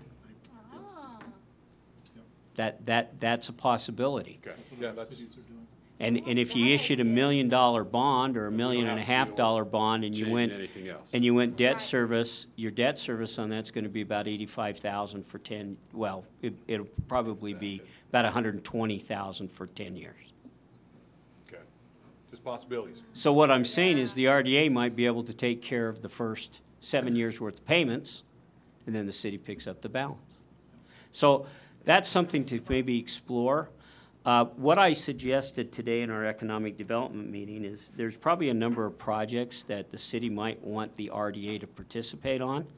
And what I've recommended is that the city manager prepare a list of those projects, and as we go through the budget, they're presented back to the RDA for your consideration for using your money to help with some of those projects. And I want to make it really clear, that's an RDA decision. It's not a city council decision. It's an RDA decision, but I've suggested that put a list of projects, bring them back, and then let's have a conversation. And that needs to be done within the timing of putting the entire budget together. So that's probably got to happen within the next few weeks. So we need that by Tuesday, Jason.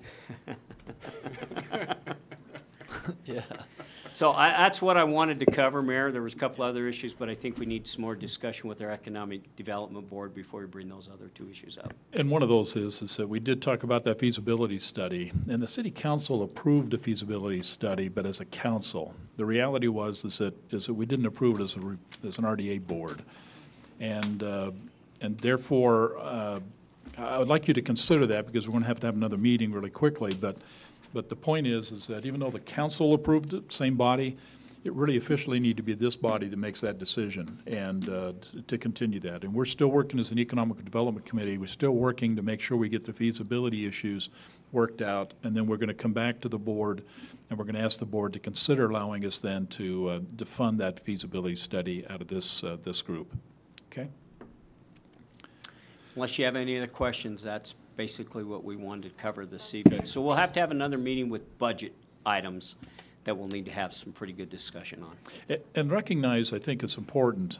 I think, Brian, one of the questions would be is that what can we do in terms of some type of a loan, revolving loan fund? That we'd like to present that to the board. But more importantly, we need to put some words behind it, how to manage that before we come at it, because you need to know, in fact, if that's something you approve, this is how we're going to instrument, how we're going to make that happen. And there's a couple other things I think we need to get some words to paper in order for that to work. So Right, that was my next question, Randy. So say if we did say we want employees to be funded out of there, do we have to set up a whole new policy? No. Man, we don't have to do any of that. No, that's why I'm suggesting that if we're going to continue to do that, that'd become part of the budget that you would approve, number one.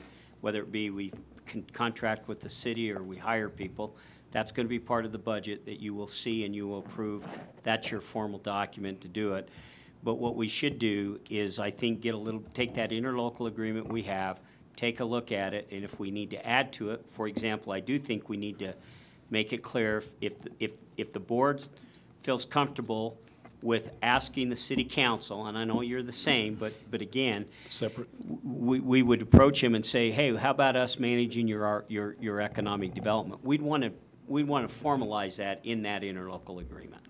And recognize, because it's two separate entities, the policies that exist within the city, personnel plan, purchasing plan, right, we can put in the interlocal agreement to simply still use those. However, the board can actually rewrite all of that and establish its own policies.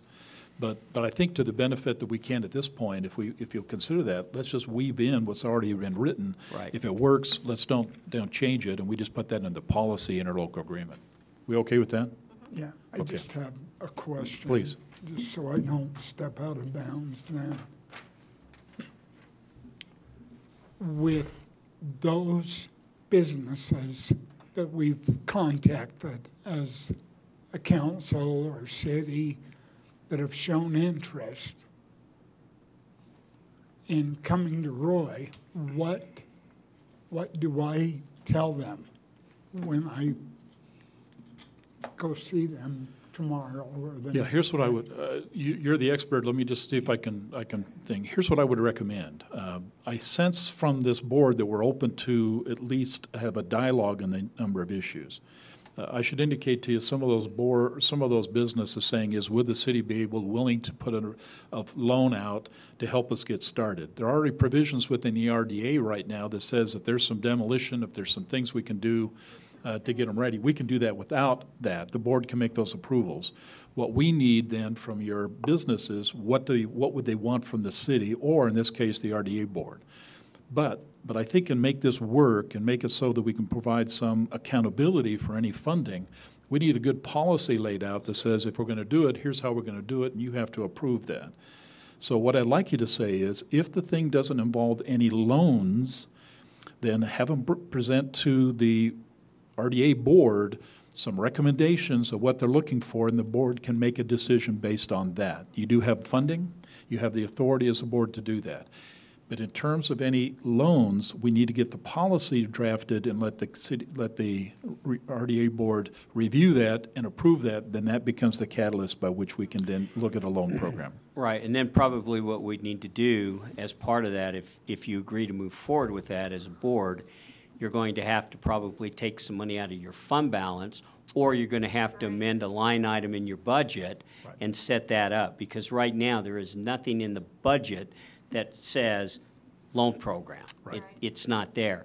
So we probably, as part of that discussion, have to talk about the policy and the amount that you want to put in there to get you through until the end of June, or we start a loan program July 1st when we start a new fiscal year and talk about it then. So that's just that's just part of that equation. When it comes to loan stuff, it's kind of a risky venture you need to go into. You do have to set up good, solid parameters and go from there. Exactly. To mitigate potential loss. Yeah. Get back the revenue. Yeah, because it is taxpayers' money, and we owe That it is to due correct. diligence to stay on top of it, to manage it right, so. And there's some great loan programs, and there's been some really bad ones. And again, it just depends on. Major discussion. It's a real balancing act, because you want to make it so that it's a business can use it, but on the other hand, you got to make sure you protect that public dollar. Exactly.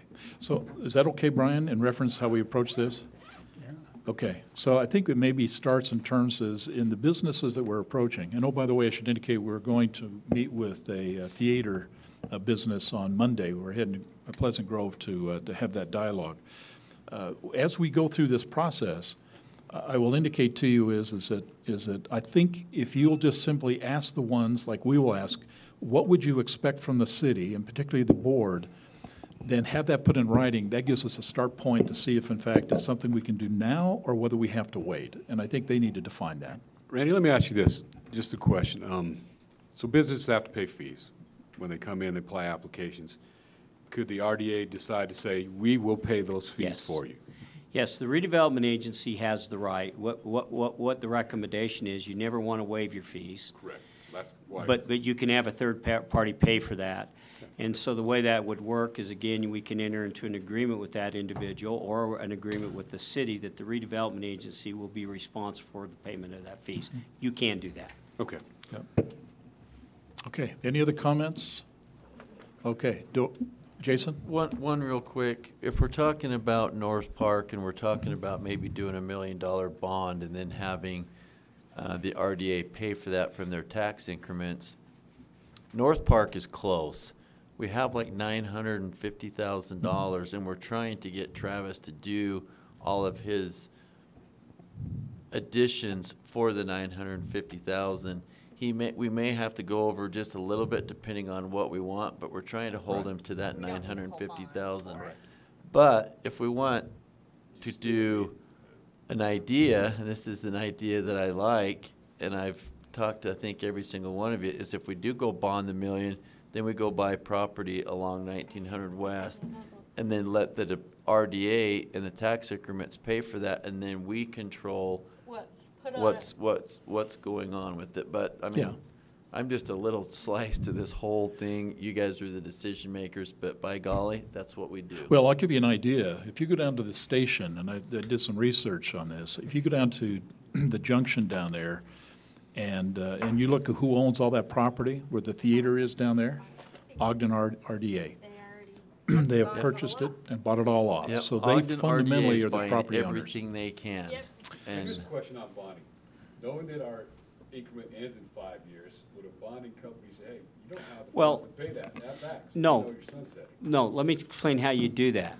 What you would do is you'd use one of your mechanisms, like you would use a sales tax, or you'd issue it as a sales tax or a revenue bond, but you would enter into an agreement with the redevelopment agency that the RDA is going to use its increment to make those bond payments. Yeah. So the way that works is you still go out and issue it for 10 years, but you use the RDA increment to do that, and then what we would do as part of the fund balance, we would just make sure that we set aside enough money to cover those payments in the event we're not able to extend those project areas. Yeah. I think that's So in essence, what happens is the city's getting a first lien on our tax increment for that bond payment. If that's a decision, again, I'm keeping those hats separate. The city can come over and ask the redevelopment agency, this is what we'd like you to do. You can look at that compared with everything else you want to do, and then you can make a decision, yay or nay, as a board. And help me with this last one, because we just briefly talked about it, but all revenue generated from these projects goes where? The revenue that's generated, the tax increment comes to the redevelopment agency. Okay. So when it's given to the city, MAP puts that in account for the redevelopment agency. So that's where it's supposed to be housed. And that allows the board then to manage that And that however they allows need the to. board to manage that. We come in and show you this is the revenue, and we have the same conversation with the board that you will as a city council on how we're going to spend that revenue. Yep. I have one thought. I was just talking to Jason, and I know it's because he was bringing up North Park. This really may not be RDA, but we were talking about pickleball courts at North Park, so you can have a tournament. One of the things that always drove me nuts about softball tournaments is when you have one field on one end of the town and one field on the other end of the town. What if, instead of putting pickleball courts at North Park, we go down to Emma Russell and put one set of courts on one end and one set of courts on the other end, and then you've got 8 courts right in a row at Emma Russell. That makes more sense to me, just to keep the same feature at the park, Yeah, at the 'cause same place. If I'm doing instead a of going tournament, right. I don't want to go to a game up here and then have to drive to the other end of the city to do a tournament.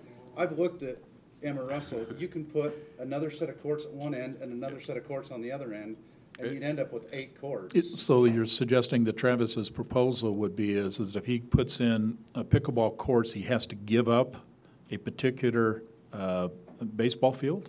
No. Because there was 2 baseball fields scheduled to go in there. So we just don't put pickleball courts at North Park. And add more at Add Emma more Russell. at Emma, and you cannot have tournaments without 6 pickleball courts. If we had 2 more pickleball courts at Emma Russell, we could actually do tournaments and we get revenue funding for them. Okay. Yeah. Okay. Add green space to North Park, taking out the pickleball. Which is always needed for more practice fields and Okay. stuff, so, yeah. I just want to make sure I'm understanding the reasoning, because I think your point that I took it would be is don't give up the baseball fields. No. Okay. No. So we're not talking about Just changing take that. the pickleball courts away from North Park and add them to Emma Russell. Okay. There's Yeah. plenty of room at Emma Russell to do it. You've got good parking, you have your tournament, all in one area. Okay, that makes sense. Pickleball? I love pickleball. Okay. Then I would recommend you bring that as an agenda item, okay? And we need to ask or direct the city as And a I'll city talk to- council. I'll talk to Travis. Will you put that Can on he the use that agenda? money that he was gonna do that and just kinda swap it? Yeah. Okay. That's what I was thinking. You could, I mean, well, yeah. Okay. That's it. Thank No, you. I had nothing else, Mr. Chair. Thank you.